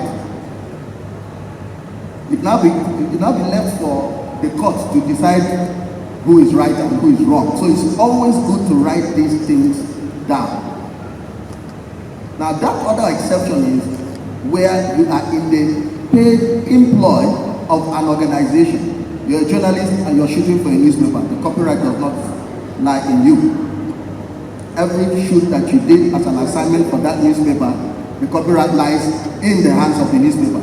If you're working for a studio, a photo studio, and you're a photographer in the employ of that studio, every photograph that you make, all those portraits, the copyright belongs to the studio. It doesn't belong to you. If you take those images and go and start printing them and selling, you can be sued. You'll get into trouble after you've left that organization.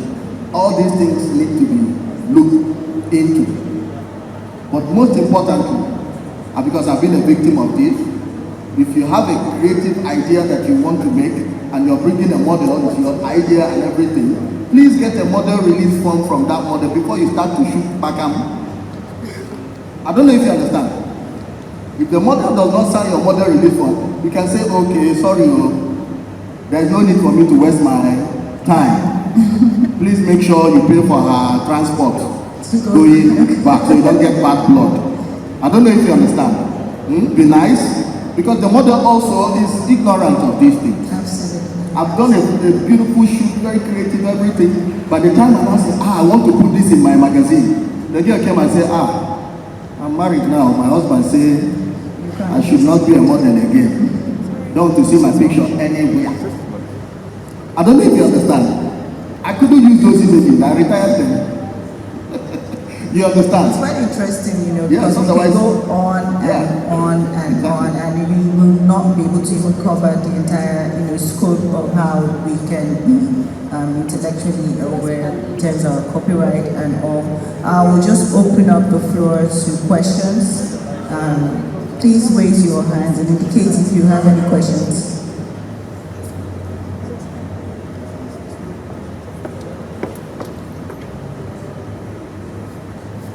Just one question to the lucky guy over there.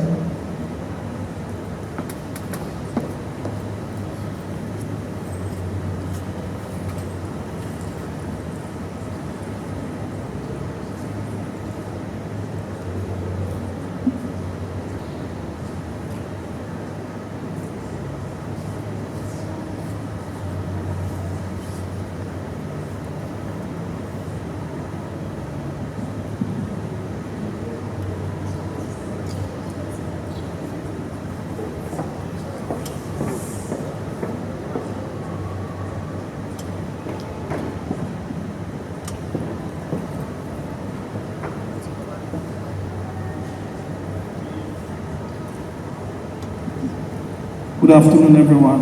My name is Patrick Edwards, and I must confess, the panelists, it's been very wonderful to hear feedback and be educated in so many areas. Now, this question is specifically channeled to Kelechi Amadi, one of your admirers.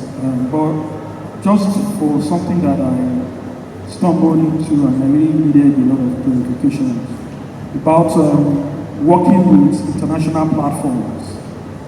And for example, you mentioned getting images where you need to do stock photos and supply it to them. Now you get to this part where they ask for tax. The 30% you have to give because Nigeria doesn't have a treaty with them. How do you navigate along that line?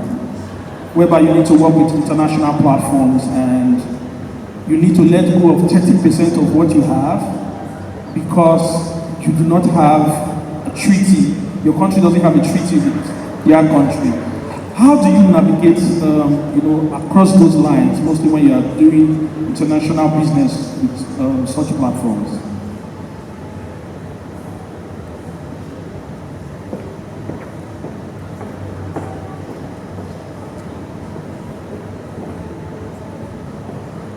That's a very nice question. You know, to tell you the truth, when we say the Copyright Act, we mean the Copyright Act of Nigeria. I hope you get what I mean.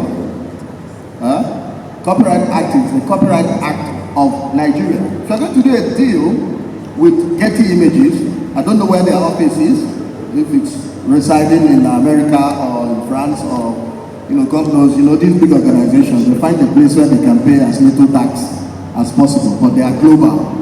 You understand? You're going to work under their own terms.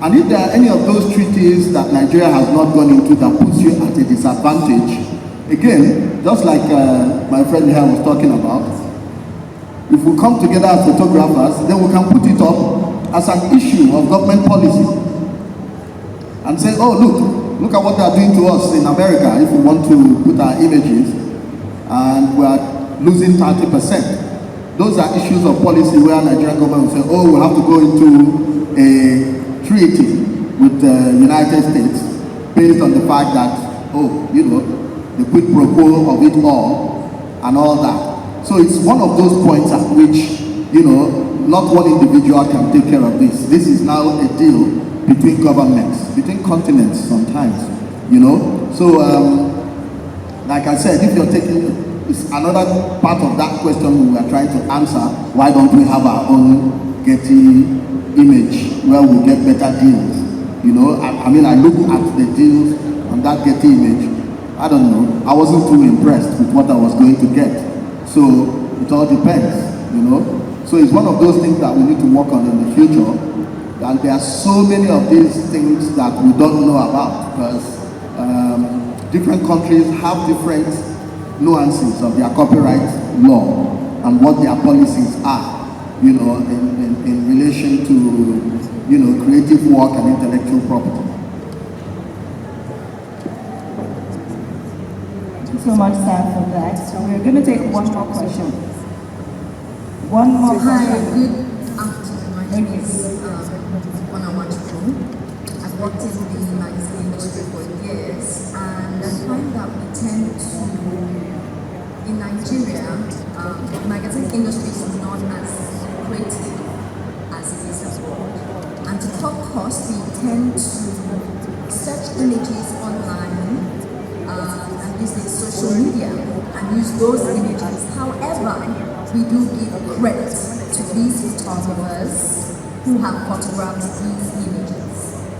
Question now is that going to be a problem eventually, or even as is now, considering that we do give credit to these photographers?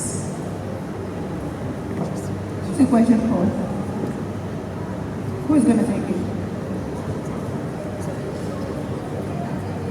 So she's asking, you know, as the publisher of a magazine, they deal with photographers that take pictures for their, they take pictures for social media and then they give them credit for it. So long term, would it be a problem? Like they always say, nobody knows tomorrow. As of today, I think in Nigeria that we all reside in, I think giving credit is enough for now. But the crime there is when you take someone's content and you do not give credit. Giving credit is also informing the person that I've used your content. You can actually, that means you're open to negotiation. It means that you didn't do it, you are not ignorant of the fact that he owns it. And I've used this. If the person now needs some sort of reward, he can come back to you and say, okay, don't use my image again. If you use it, I will need money. Or the one you use, bring it down. But as I don't know lawyer, but as a Nigerian today, giving credit is enough. But if you do not give credit, you are liable to drag in. That's the highest that can happen. Dragged. They will just drag you. I also was a publisher of a magazine, and yeah, you have to be very careful. If you publish in a magazine, taking any image out of the internet and putting it in print for a magazine that is has adverts, paid adverts in it. You know, if you have paid adverts in your magazine, it's not a pamphlet for charity, it's not a free university magazine for education, in which case you are making money from the magazine, and any picture you take from the internet of any photographer and put in your magazine, even if you give them all the credit in the world, if they are litigious individuals, they have the right to sue you and leave the court to interpret whether what you did is fair use or not. It leaves you open for that. You may win the case if the judge in question appreciates that, oh look, you did not harm the guy in any way. But if you have a judge who has a son that is a photographer who has been crying every day about how his copyright has been infringed, you will be surprised. So it's a great area that you really don't, and that by the time you find yourself going to court, you would have paid copious amounts of money to your lawyer. And if you have a litigious photographer who is a lawyer too, for instance, you may be surprised how messy it can get. So my advice is this: if you find a picture that you really like, contact the person that made it. Tell him that I'm going to give you credit and leave your Instagram handle so that you can get more business. The guy will be glad to give you his image. If you get what I mean. There are so many ways of doing this. Photographers and creators want their work to be published, which is a help to them. But if you do it without their consent, no matter the amount of credit you give, it is still subject to interpretation, whether it is fair use or not, especially if your publication is a publication that is making money from how good the publication looks. Thank you so much, Mr. Debuchy. So from a legal standpoint, I was just looking up the fair use for Instagram, and that has changed. It goes back to the whole legal thing. So before it was fine. I think that's what they're saying now from what I read in the last 5 seconds. But now they're saying you should request permission from the person, the owner of the picture. So it's not straightforward. I know I have seen my picture in a magazine before and they did not ask me. I was looking fine in that picture. It was okay, it was a nice picture, and so I left it. But if it was something that I was not comfortable with, if I looked a certain type of way that I would not have wanted the public to see, and they somehow got wind of that, or I used it on my page, using it to share a story or depict something, and they used it without my permission, we may have had an issue. So I really think to be careful, to be safe, to be on the safe side, maybe publishers should start asking. But if you're friends with the people, then maybe. Thank you so much. To wrap it up, I want us to understand one thing. What a copyright holder has basically is two things, and that is the moral right in his or her work, which is the right to get credit, and the economic right to exploit that work. That is the right to get economic gain from that work. Now, what you do by just putting the crediting the owner of that particular work is you're just recognizing the person's moral rights. And what Kelechi wants to emphasize is that for you to now make economic gain from that particular work, you need specific permission. If that is not gotten, then you cannot. Now, if it's for educational purposes of news and all that, the Copyright Act specifically has provided that the permission must not be unreasonably withheld. The minute you ask for permission, you can send an email, you can do it via Facebook message. You can go online and just do a simple one-line message. Sorry, we want to use so and so work on so and so magazine for purposes of news, telling a particular story of persons here. Now, if that is the purpose, the person does not even have the right to reasonably withhold that permission. Once that has been done, and if the person withholds it, you can go ahead and still use it if it's for fair use purposes. That is educational purposes, purposes of news reporting. You want to depict a particular story that will promote Nigeria in some certain manner via the news, or you're trying to push for a particular cause. Then in such circumstances, the person cannot unreasonably withhold that permission. So that there's that loophole that the Copyright Act has been provision for. But the key word is you still need to ask for permission. It's not enough to just say you're giving credit as it relates to the moral right of that particular person. If you're going to make economic gain, then it is specifically required that the person gives you its authorization to use that particular work for economic benefit, because it's entitled to royalty. really like it all because it's work. Thank you. Thank you so much. A round of applause for our phenomenal panelists. Mr. Kelechi, thank you. Victorious, Mr. Missouri, and of course, Mr. Emmanuel. We've come to the end of this session. I hope it was impactful and you're leaving here or you're getting to the next panel with more knowledge. Thank you so much. And round of applause. Thank you. Let's practice what we've learned.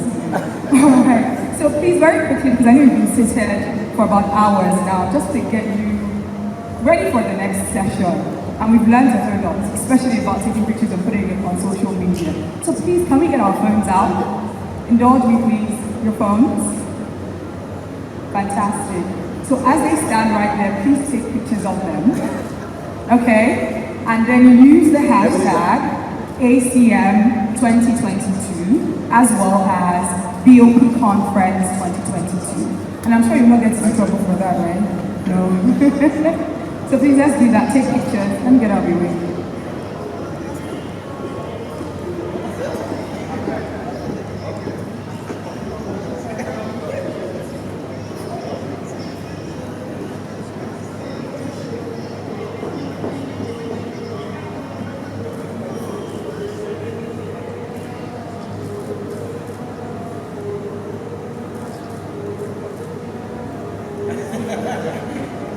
All right, thank you so much. A round of applause once again. A round of applause. I'm sure we're not tired yet. I'm hoping not, because there's still an amazing session that is coming up right now. By the way, as I did mention earlier, yes, this is the BOP Conference 2022, but this is also in collaboration with the Africa Creative Market. So there's a possibility that whilst we're here at a panel session, there are other sessions taking place concomitantly, because we have master classes, you know, the different rooms around. So before I introduce the next panel session, and our moderator who's going to be hosting the panel session, there is going to be a content creation masterclass at 1 p.m. So if that is up your alley, if that's something that you're interested in, this is done in partnership with Worthy and Kathy. And I believe the point of focus is creating content with impact, global best practices, and I believe Funamadu Kamris and Ahmed will be there speaking as well. So content creation masterclass, 1 p.m. room 1. Just take a look at room 1 and I'm sure you'll be able to get a space there. Okay, so let's move on very quickly to the next session. I believe the next panel session for the Business of Photography Conference 2022 is presenting the future, that is marketing and brand strategy for photographers. Now this session will explore branding and business opportunity growth for creative. I believe our moderator for today is Omotunde Ibironke from Bella, Nigeria. Where is she? A round of applause for her, please. A round of applause. Fantastic. And she, of course, will be introducing her panelists today. Good afternoon, everyone. Good afternoon, everyone. Are we having a good time? Okay. My name is Omotunde Ibironke, and I'm the Business Development Lead at Bella, Nigeria, and I will be leading this amazing panel. So please open your minds, take notes, there's a lot to learn. And I will be introducing my amazing panelists. First on the list is Yagazi Egware. A round of applause for Ashkanto.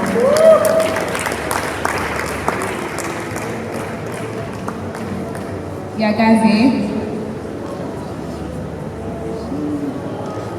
Okay, also introducing Jide Shikwe to join Yagazi. Also Akilabi Akibulumo as my third panelist. And then Jokotade Shunowo as the fourth. Please a round of applause as they come on stage. Thank you. While they are coming on stage, like I said, please, I would really love if we open our minds to learn. I know that, yes, a lot of talk today, but it's all for a greater good. Today we're discussing something around marketing and branding. in photography. Photography is beyond having a camera or click and take a shot, or just knowing how to tell the person to pose, knowing the angles or not. Photography is way beyond that. Having a brand is way beyond that. And my amazing panelists will be telling us more about that. So please, let's have a good time and let's enjoy. A round of applause for them again, please. So before I go on, I just called you on stage, but I will let you do the honors of telling people who you are. So I will start with Akilabi, please. Akilabi, let's get to meet you. Hi, good morning, good afternoon actually. My name is Akilabi Akimbulumo. Okay. I go by the alias Mr. Fisher. I'm a visual storyteller, brand strategist, and currently executive creative director at Lifestyle 360. I've been doing photography, art, exploring interesting approaches to art, to telling stories, and fusing black and white photography and art. Nice to meet you. You do an amazing job, by the way. Let's meet Jide Shikwe next. Good afternoon, everyone. My name is Jide Shikwe. I work with EcoBank Nigeria as the head marketing and corporate communications. I like to make brands look good. We work with creatives within my team, and every day we're just thinking, how can we make the bank look better? How can we create the perception that people have about the brand? But generally, beyond what I do in the bank, I think I like what photographers do. I love what creatives do, and I just like to be in that space where there's a lot of creativity, there's a lot of new, interesting things that are happening. And that's why I'm happy to be here. Thank you. Thank you, Jide. So, like you said, banking is more than just your money, so, right, Jide? Okay, so let's hear from Yagazi. Okay, hi everyone. My name is Yagazi Egware. I am a photographer, I'm an educator, and I'm also the lead creative and founder of Gazmadu Studios. So, my photography journey, I've been on this for a bit of time, and I personally see myself as, someone who has been, cold to people. I'm very interested in people generally, and also really interested in helping people see themselves more and become better versions of themselves.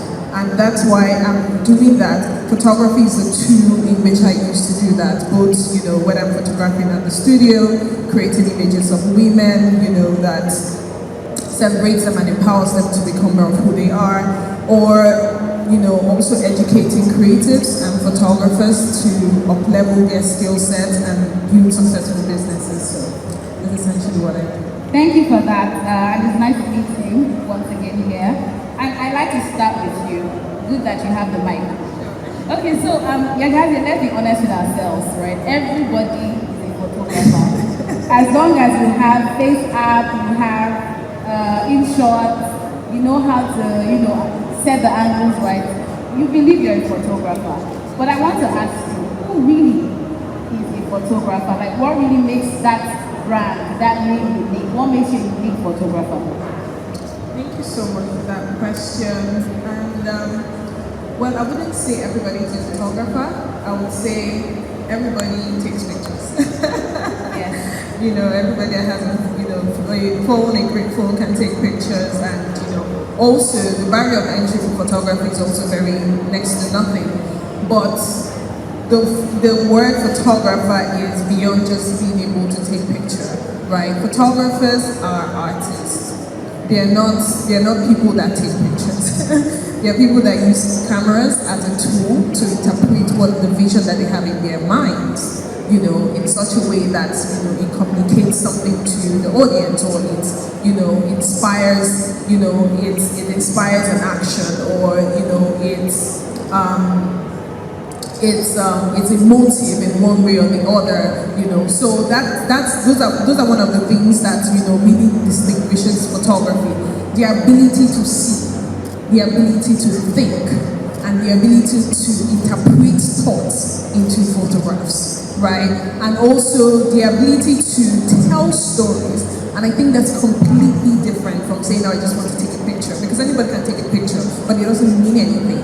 But you would see people that will take a picture and it's, that will create images, and it's like, there's just something about this because there's a story there. You can look at a photograph and you're wondering what is in the mind of this photographer, because he didn't just take a picture. He just brought out what is in his imagination so that you can see it and you can interpret it. Not just interpret it in the way that he intended it, but also through that you can also find your own interpretation to it, completely different from maybe what he intended. So I think that entire process really distinguishes photographers from that. And also that ability, especially when it comes to portrait photographers, the ability to connect with subjects in such a way that you get them to you create images that are unique to them, that captures their essence, is different. I can just bring my phone and take your picture, and it's just a picture, it's flat, it doesn't do anything, right? But I can create an image of you that is almost, you're looking at, you're like, wow. Why would you just look at a picture of someone and you're just stuck there?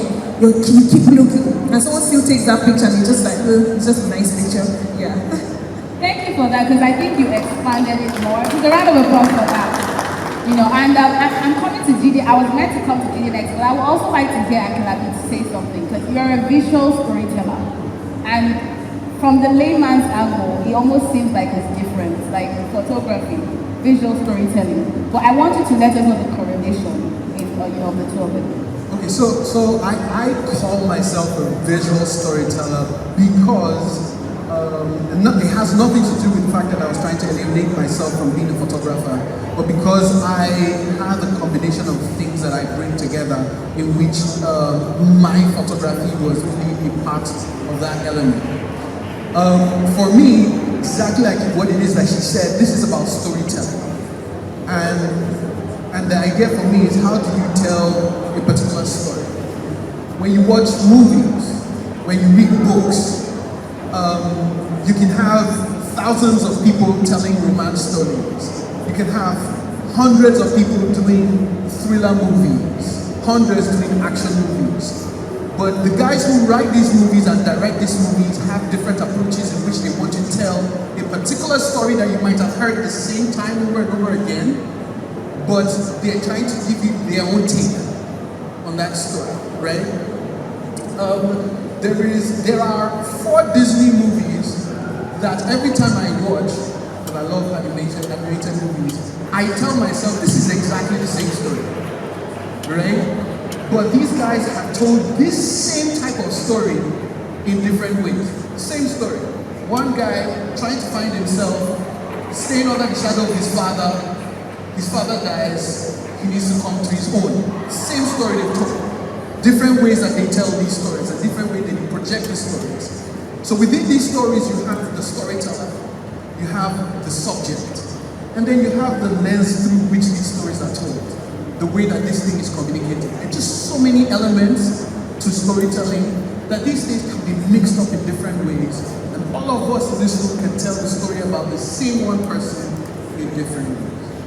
Thank you very much. I hope that's clear. So storytelling, photography, they are related in their unique ways. I think that's what the message is. Okay, so Jide, I've been waiting to come to you because I believe that when it comes to a career, the path of picking something as a career, there's a branding side to it. There's money. Nobody will do anything because it's nice to do. I want to make money. And to make money, you have to be consistent. You have to create a brand for yourself. So I want to come to you and let's talk about the marketing and business angle of the brand. As someone who is starting from the ground level, what are the major things I need to note to create a brand? How do I infuse good marketing into my business, into my career? Okay, first of all, I feel like the odd one out amongst the two of them. They're wearing a suit and they're talking to creatives. But I've been in branding for over 15 years of my life, and one of the things I tell people is that branding is about perception, okay? And they say perception is close to reality. what you put out there and what you show to people is what people would generally accept, and that's how you shape how people relate with you. And that's why you see different types of photographers. And as Akinami said and Yagazi, you realize that they are telling different stories. But apart from that, you realize that they have different identities. And your identity can be shaped by different things that you do. It can be shaped by who you are, not necessarily even the pictures that you're taking. Alright, just the fact that people can relate with you is an identity. Sometimes it's the type of pictures that you take. That's also a form of identity. Some people will take landscape photography and you can identify them based on that. I mean, because I work in brand management, we do a lot of events. And if you're calling a photographer for something, alright, you realize that you're looking for different aspects of the events that you want to cover, and you're looking for different photographers that can cover that aspect of the event for you. For instance, when I was working in my former bank, we used to have events, big events. And those events have like thousands of people, tens of thousands of people. And you're looking for someone that will do landscape photography that will show the public that there are a lot of people in this place. And that attracts people. But we have another set of photographers that they are doing more experiential photography. So you come there and then there's someone cooking, and then you know you're taking a lot of pictures from different angles, and they are creating experiences in different parts of that event space. And that's their own field. Sometimes too, you want to have a dinner party, and you're looking for that person that is more of an event photographer. Alright, or you want to do a wedding, you are looking for a wedding photographer. Or there are some photographers that they make you feel like having a baby. Do you get what I mean? Because they take pictures of babies, couples, and they just look amazing. And because you've been able to identify yourself, and then people have also been able to identify you for a particular style of photography, you become a brand. And in becoming a brand, it's easy for you to sell yourself without necessarily even doing much marketing. Okay? And so once you identify yourself that way, what you need to do next is how do you start to connect with your audience? Sometimes you have to do some things that are pro bono, especially when you are starting young. Okay? Even the professionals do pro bono. Okay? We just had a photo exhibition like 2 weeks ago in my office, and we invited photographers, both established and upcoming. And we realized that some of the upcoming guys, they were very passionate about it. There was a particular guy, he's not upcoming, but we will say, I mean, his name is not so big, but he's doing fantastically now. But you know the thing that struck me about it? He came prepared. He didn't have the name, he didn't have, but he came prepared. And you know what he did? He was in a strategic location. And everybody that was coming through his booth, he stopped them and said, you know, sit down, I want to take a picture. And he was like, sit down like this, do like this. No, I want you to stay like this, sit down like that. And he created an emotional connection with people. And throughout the 3 days, he had more visitors in that space than any other photographer. Why? Because he put himself out there.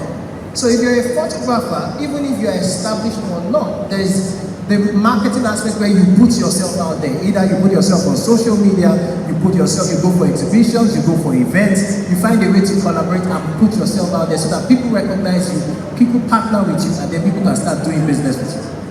Thank you, Jide, because I like that you round of applause. Thank you. Very, very interesting to note. And my next question to you kind of ushered it in your conversation, and that's talking about sustenance. I am a strong believer of the fact that, when it comes to branding, you have to be able to sustain yourself. And we're at a time when, I remember when we were very little, the applications that we have now, we didn't have it then. Okay, when I say we're little, they were like, how old is she? Never mind. We didn't have those applications then. It means technology is changing. Business structure is changing. Processes are coming into play. How can I sustain my brand as a photographer at this time when a lot of things are changing how things should be? Okay, so for me, photography is like every other business, okay? And you have to think futuristic. Where do you want to see yourself in the next 2, 3, 4 years? Have big goals, but have short-term goals as well. Do you want to be a photographer that is just taking pictures for the sake of taking pictures? Or do you want to take pictures where you can almost project the type of clients that you have in the next 5, 10 years? Mr. Fisher is sitting with me actually, and you know, we started together. I mean, we're in a bank together. He started as a banker, you know, he started into graphics design, and he was doing a lot of graphics design, and then he moved into photography. And initially, I was like, what's this guy all about? I mean, why are you a photographer when you're a creative designer or a graphic designer? Yeah? Okay.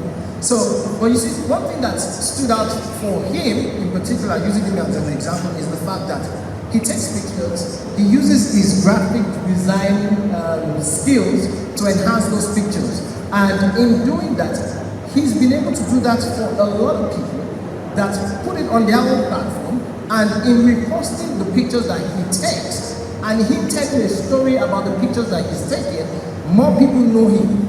Now he's created an identity or a room or a space for himself. Now, you need to think of the future. You need to think of your style, because styling is important. You can't be everything. So you can imagine if there's another type of Mr. Fisher doing the same thing he's doing. One person has already taken the lead. Alright? So you need to find the best way to take a lead in your space. Because everybody has a space that they own and they control, just like every other business. You can imagine what people, I mean, there are different types of sugar industries, different types of noodles industries, but when you call a particular brand, everybody just feels like, no, this is the brand, all right? And that's the way photographers should be thinking. When people think of a particular thing, when they have it in mind, they think about me, and that's what will keep you for the next 2, 3, 4 years. Some people, they take pictures of just women, all right? And there's a way they make women feel good about themselves. So if you can imagine, if I want to take a picture of my wife, right? All right, I'll just think, oh, let me post something because she's created that image and that style for herself, and she's creating it for herself. It doesn't mean other people will not come into that space, but once you own that space, expand your space and take control of that territory. Thank you, Jide. I have a take home there. You can't be everything. I think that's very key, because everybody wants to let me just try it all. Now, every way, now way, you know, but you can't be everything. So thank you so much for that, Jide. Let me come to Mr. Chemical Engineer here. I know. So, Akirabi, you started as a chemical engineer, and as Jide has let you out, you also had to do brand development, I guess, at the bank. And you do visual storytelling. How were you able to realize the strength of your passion? Because I will believe you dealt more into passion than skill, right? Or than credentials. How were you able to realize that, you know what, I have a passion here, and I've been able to figure my strength in it? Okay, so I think that what everybody just sort of needs to understand is, for the most part of our early lives, we're just figuring life out, right? And we're experimenting and just trying to navigate life. But it's also important to know that every element of that part of your life is important. A couple of minutes ago, I was sharing with somebody that what helps me in what I do now is that I studied chemical engineering. And so I work as a brand developer, brand manager, creative director. I think like a chemical engineer. I think processes, I think templates, I think this is how it is that you move from here to here to give you this result. I am very scientific in my approach. And the reason I'm saying this is the need to understand that as you journey through life, take the learnings from the different things that you have done, put them together, and it will eventually create that person that you are, right? I know some people who are in photography, but they used to be caregivers. And so the type of people that they are, and the type of approach that they take to photography is different, right? And so that's what it is. It isn't just about wanting to carve a niche for yourself, but taking your experiences in life, putting them together and seeing, this is where this thing in my life was a success. How do I take those learnings? And then just add all these pieces of learnings, these pieces of successes, and create what it is that you have, right? I was saying to, just before we came on stage, that the reason I add graphic and patterns and motifs to my design, my photography, isn't because I was trying to carve a niche. It was actually out of frustration. It was because for my brand clients, every time I advised and suggested the use of motifs for their brand, they would turn it down. And one morning, I realized that I was always frustrated when working with my clients. I was not frustrated with the work, I was frustrated because they were not taking those type of my ideas. And I said to myself, why do you feel the need to be commissioned? Commission yourself. And so that's how I started. And I said, okay, you know what? I'm going to do it, right? And that is how I am where I am today. Thank you, Akilabi. Thank you so much. So I'll throw back to Yagazi. You have an amazing studio. That's Madden. It's really, really big, and it's very, very. We have a lot of people that have been with your brand. So let's talk about processes and scale of preference now. From a layman's side angle, I believe it's not just about buying one or two cameras, having a reflector, and looking for one space in Bagada or one place in Lekki. There's more to starting a business. There's more to setting up a studio. There's more to putting your name out there. So beyond all of this, what more should people know? Beyond buying cameras and getting a place to rent, what more is there? Thank you so much for that question. First of all, buying cameras and that is great. I mean, that's how we all start. We all started with that, oh, I love photography, you're so passionate and you're just like, next thing that, after sliced bread and, that heart and all of that, that's how we all started. And most of us anyways, and that's how I personally started. And my interest and my passion for the business aspect of photography grew out of my frustration, from the passion perspective. I was very passionate. I started well, people knew, what I was doing. I was really excited. But, even though I was growing significantly, in my skills and even knowing more what I was doing, as my life started to evolve, I started to see that I started to be more intentional about, okay, where was this going to? And evolving in the sense that, I was a single girl.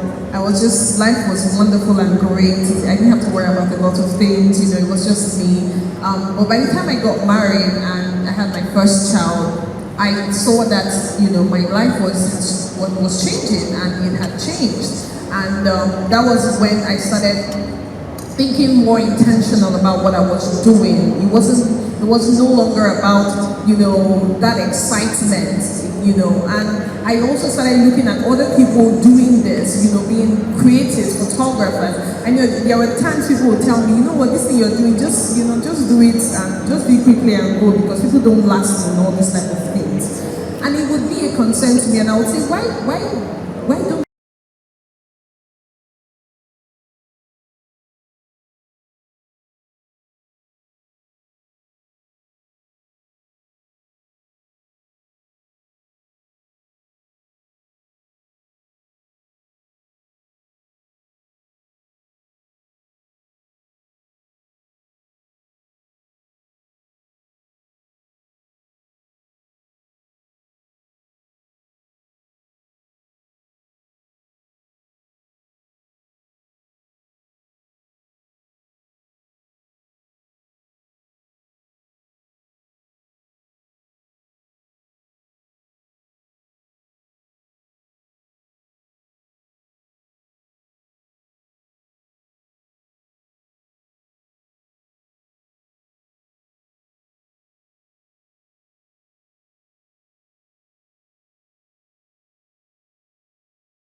And he stayed the whole day.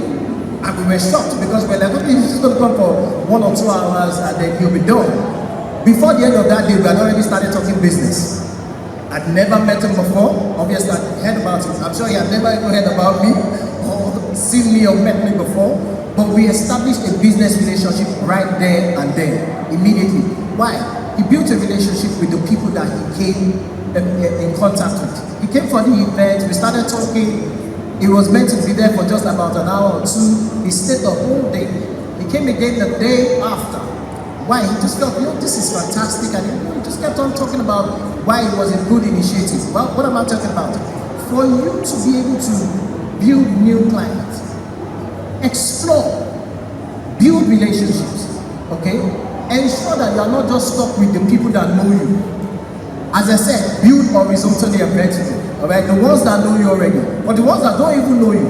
In business, most business people are not successful by being quiet, and they are not successful by not marketing themselves, all right? Marketing is a core fundamental part of any business. You must find a way to market yourself, and marketing yourself can be in different ways. It can be your craft, it can be the way you dress, it can be the way you relate with people, it can be your relationship with people, it can be how passionate you are about your job or how passionate you are about your craft.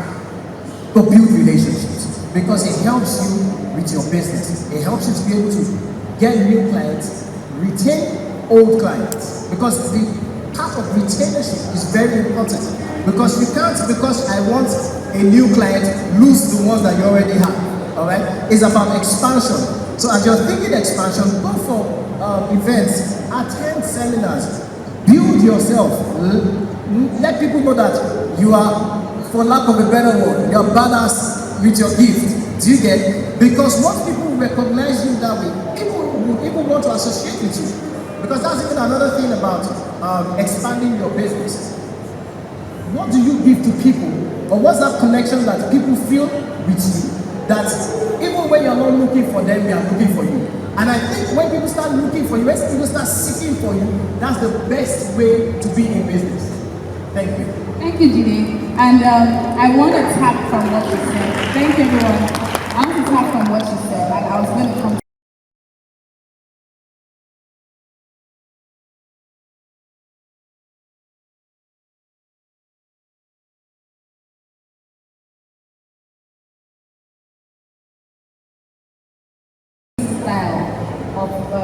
of situation, let me start with. How have you been able to create a need for yourself? Because it's well, at a time, and I think like I said the same thing, they saying something about wanting to do everything. But you do one thing and you do it well. I mean, you know how to do other things, but you just do it. How are you able to create a niche? Is it okay to just say, let me just do, or is it okay to not prioritize? What is it for you? Yes, so here's what I always say. As a brand person, what I would always advise in my brand seminars is this. People buy into extensions of themselves. That's how people buy. When two people buy iPhones, they are buying into extensions of who they are. Each of them have these phones that help authenticate the stories that they want to tell themselves, right? When you see two people buying different types of cars, right? Or the same type of cars, rather. They have stories that they want to tell of themselves, and so they buy these things to authenticate the stories that they want to tell of themselves. So I know this, that people buy into extensions of themselves. So the question is, what is it that I can do to better help the people who are out there authenticate the stories that they have of themselves? And one of the things that I do is, my photos are black and white, they're gritty, raw, they are high contrast. They have a way of showing the soul of somebody, the pureness, the rawness of someone. And so, for everyone that is looking to show their vulnerable self, I am the person to go to. And when I include my graphics and my art, I'm only doing this to help embellish that thing. I've had two people, trust me, two close friends of mine, you know, so people say that the prophet is not welcome in their home, right? And so when you are a prophet and you're welcome in your home, then it gets a little scary, right? So I have two friends and I'll use them as examples.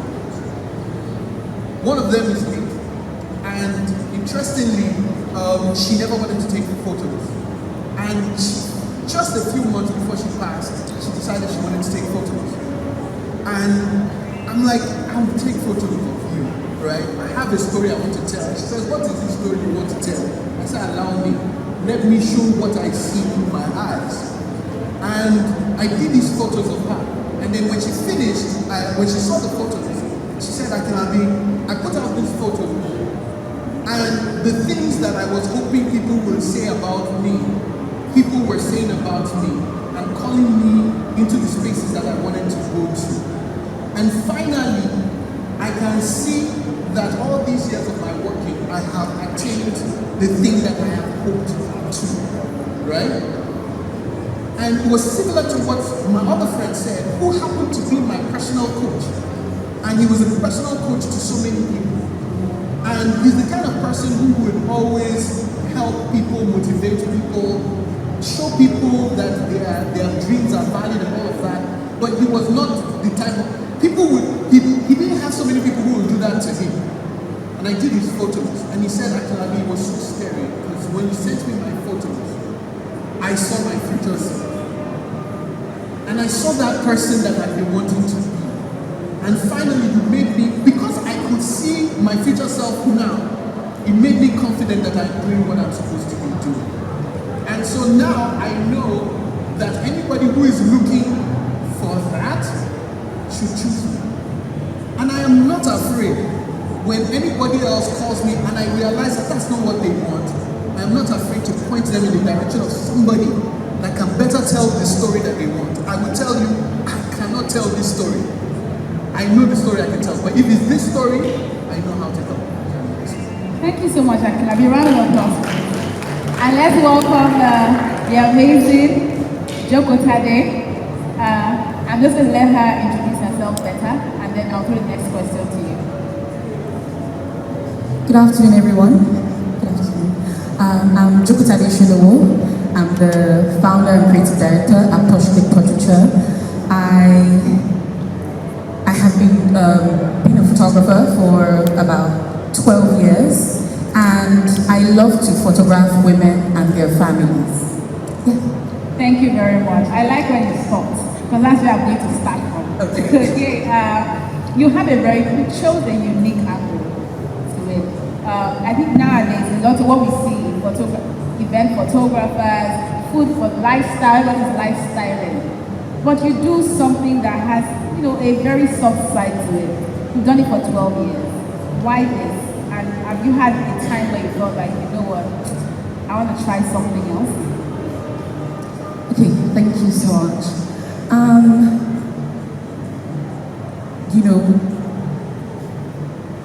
Can I get the first part of the question?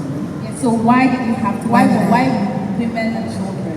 Yeah. Okay, so not just women and children. So I photograph women, I photograph everyone, but for me, I feel like the women are the core of the family, right? So, regardless of the fact that I've said I photograph women, that doesn't mean we don't photograph men. But half the time, over time, we've looked at the track record, and we realize that even when a man is going to book for a session, his wife will probably book for him, right?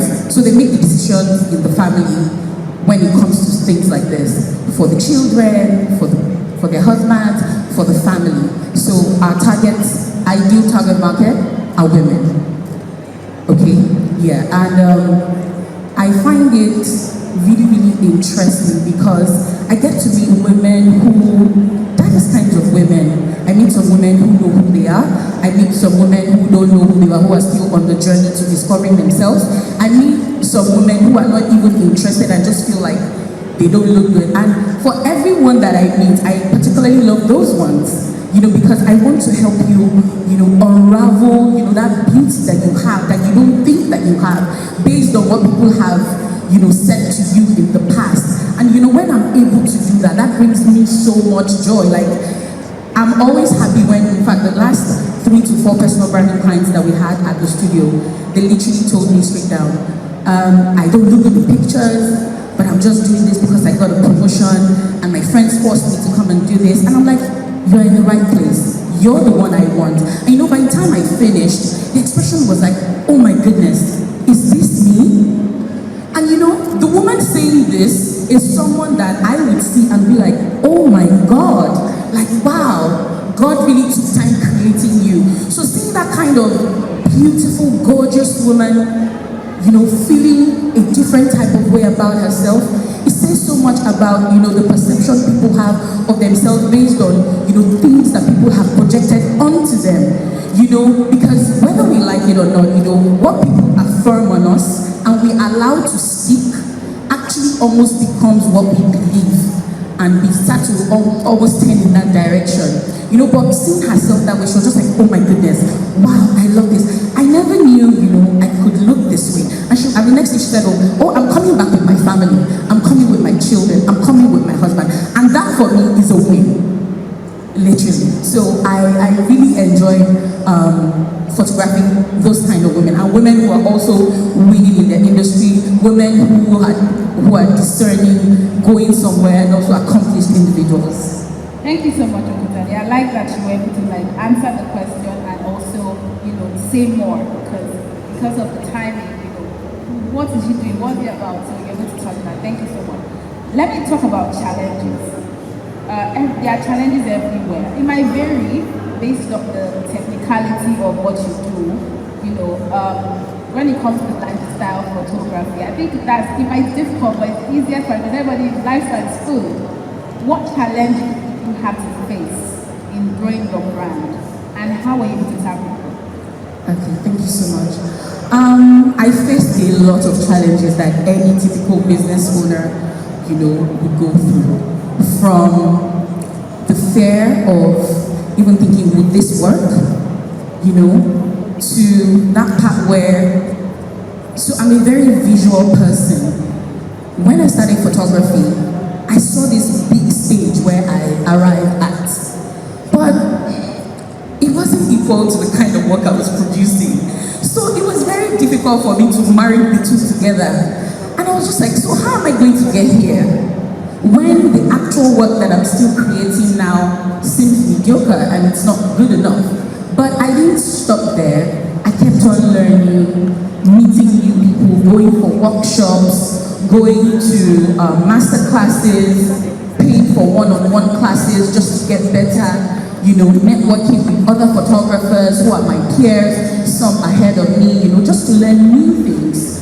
And I have to say, the key thing to it is that I make constant improvements, you know, on myself to be able to arrive at a point where I became good.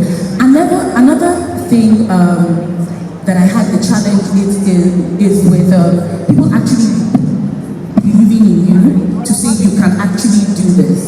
So back in the time where I decided that I was going to do more portraits than any other type of photography, and this was after I had my children and all of that. But you know, getting people to pay the value that I've placed on myself seemed like a chore. So what did I do? I used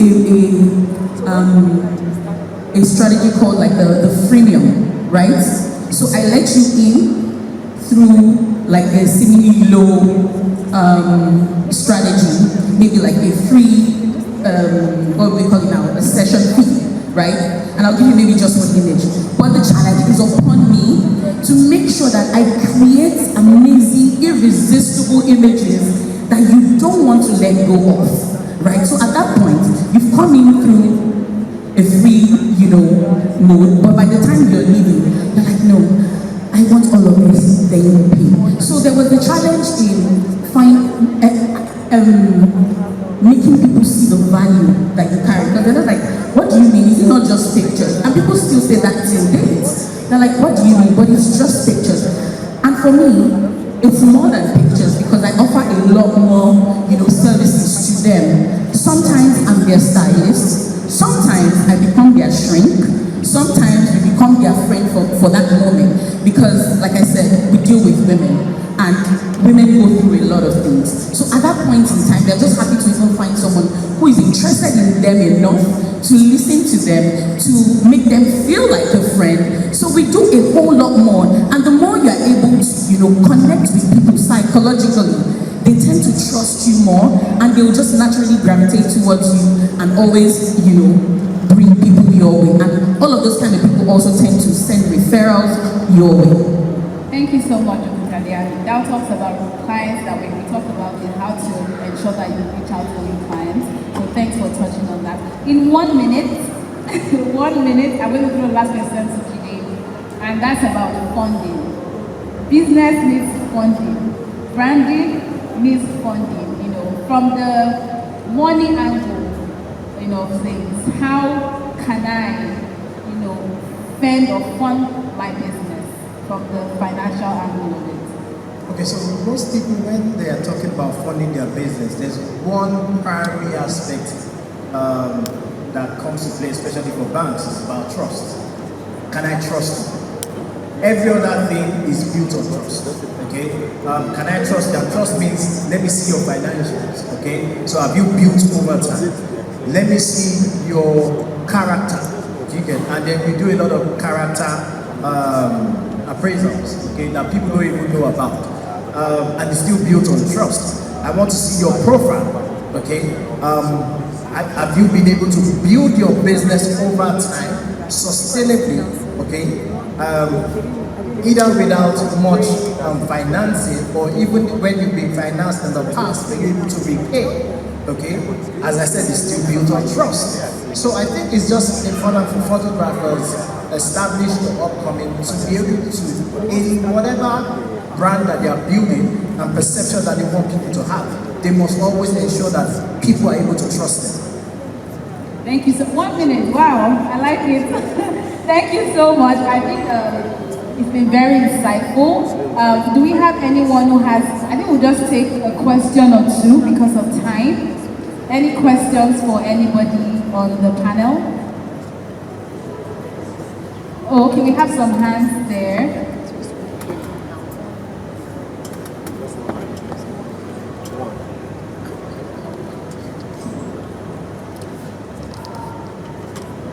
Thank you very much.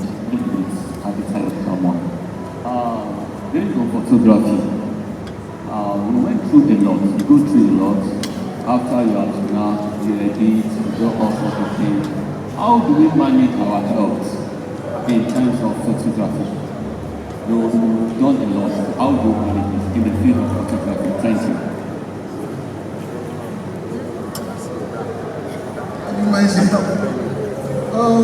Yeah, I mean, same way.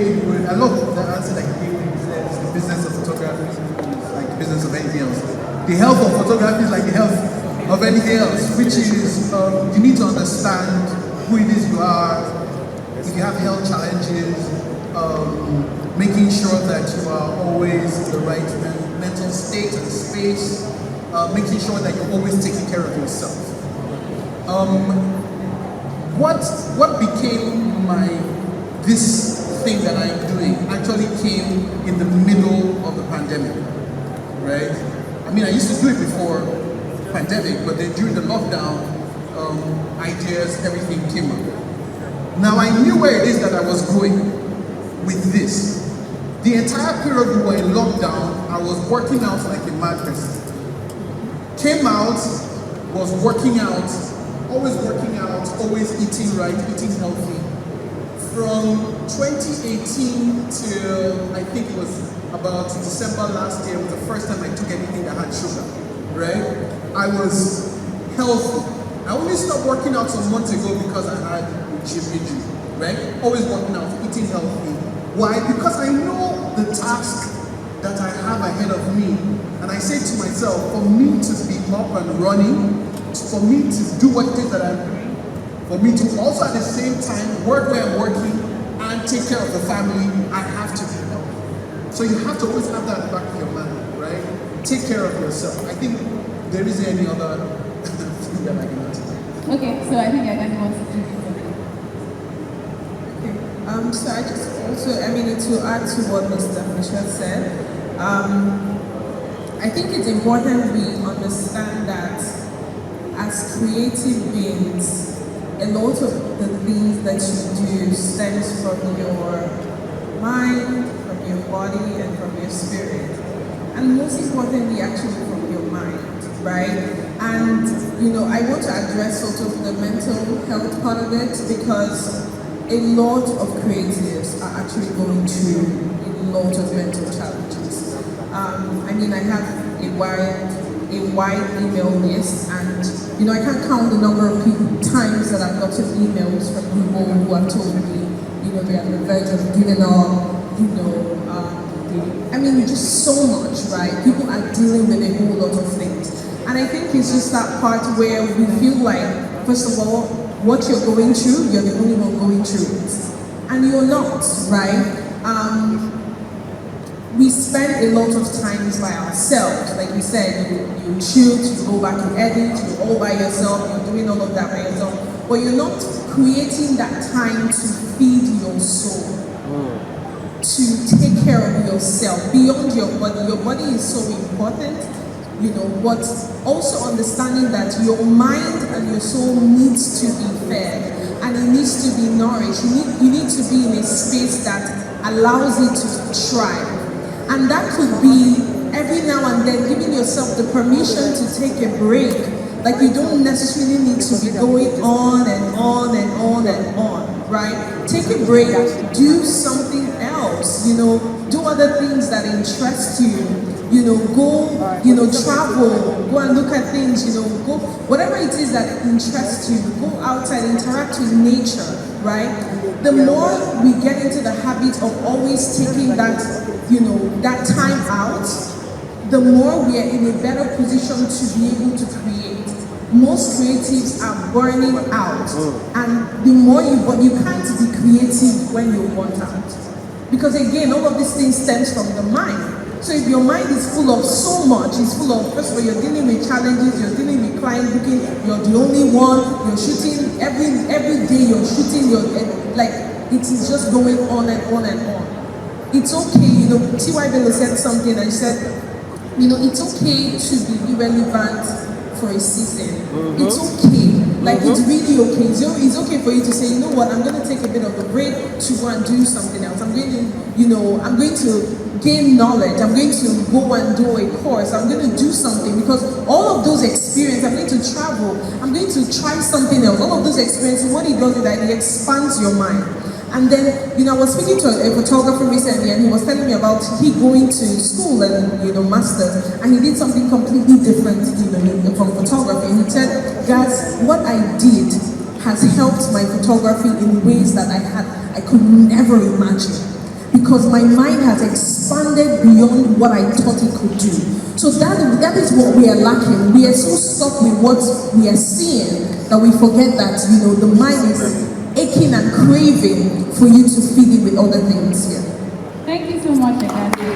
Okay, so we have a last question. So quickly, due to the kind of routine that we have as photographers, I would say it's important to make sure that the kind of chair that you use are ergonomic chairs to support your lumbar because back pain is real. And almost everyone goes through it. So those are ways in which you can help yourself and prevent injuries from happening. Another way is doing yoga so that you can stretch, and relax your muscles. It's very important. He said the first one he said is very important. Just like everybody else, we need to work out. We need to do everything we need to do. But more importantly, we sit down long hours behind the computer, sorting, calling, retouching, and all of that. So get a good, chair, invest in one. Thank you. Thank you so much. I hope you've had a good time. We wish to take a lot of questions. Please, if you have more questions, you can please send to Instagram. I'm sure they would reach out to either of the speakers and give you feedback. Thank you so much. It's been a very insightful session. Thank you, Yagazi. Thank you, Jide. Thank you, Akilabi. Thank you, Jokotade. I thank myself too. Thank you so much. of applause, please. Are we taking pictures? Yes, Okay. of course.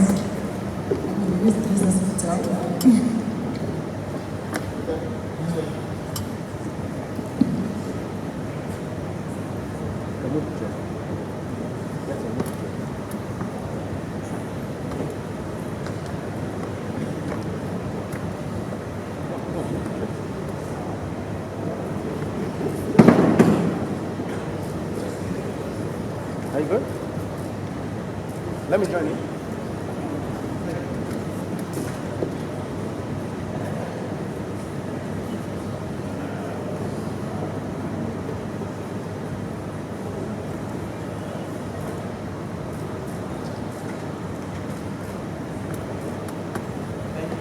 All right, fantastic. Kola, please don't go anywhere because I'm trying to drag in here because this is where we bring the Business of Photography Conference 2022 to a close. However, as we know, there's still some master classes that will be happening in the other room. So as you might know or may not know, that Kola Oshalisi is the convener of the Business of Photography Conference. A round of applause for him. And I would like to just say a few words to wrap up. First, I'll say thank you to everybody that's here. Thank you to our panelists. Thank you to everybody that showed up. It's not over. So this is not the end of the Business Photography Conference, and that's the end of the ACM conference for this year. So another panel session is happening here now. So please, let's sit, let's stay, let's move closer, let's move forward. The convention runs till 5 or 6 today. In fact, there's something you have to wait for. There's a session at 5 p.m. You definitely have to wait for. So please don't even be in a haste. So it continues till tomorrow. So after 5 p.m. today, tomorrow is packed. You just must be here. It runs till tomorrow. So thank you, and thank you. Don't go anywhere. Round of applause for him once again.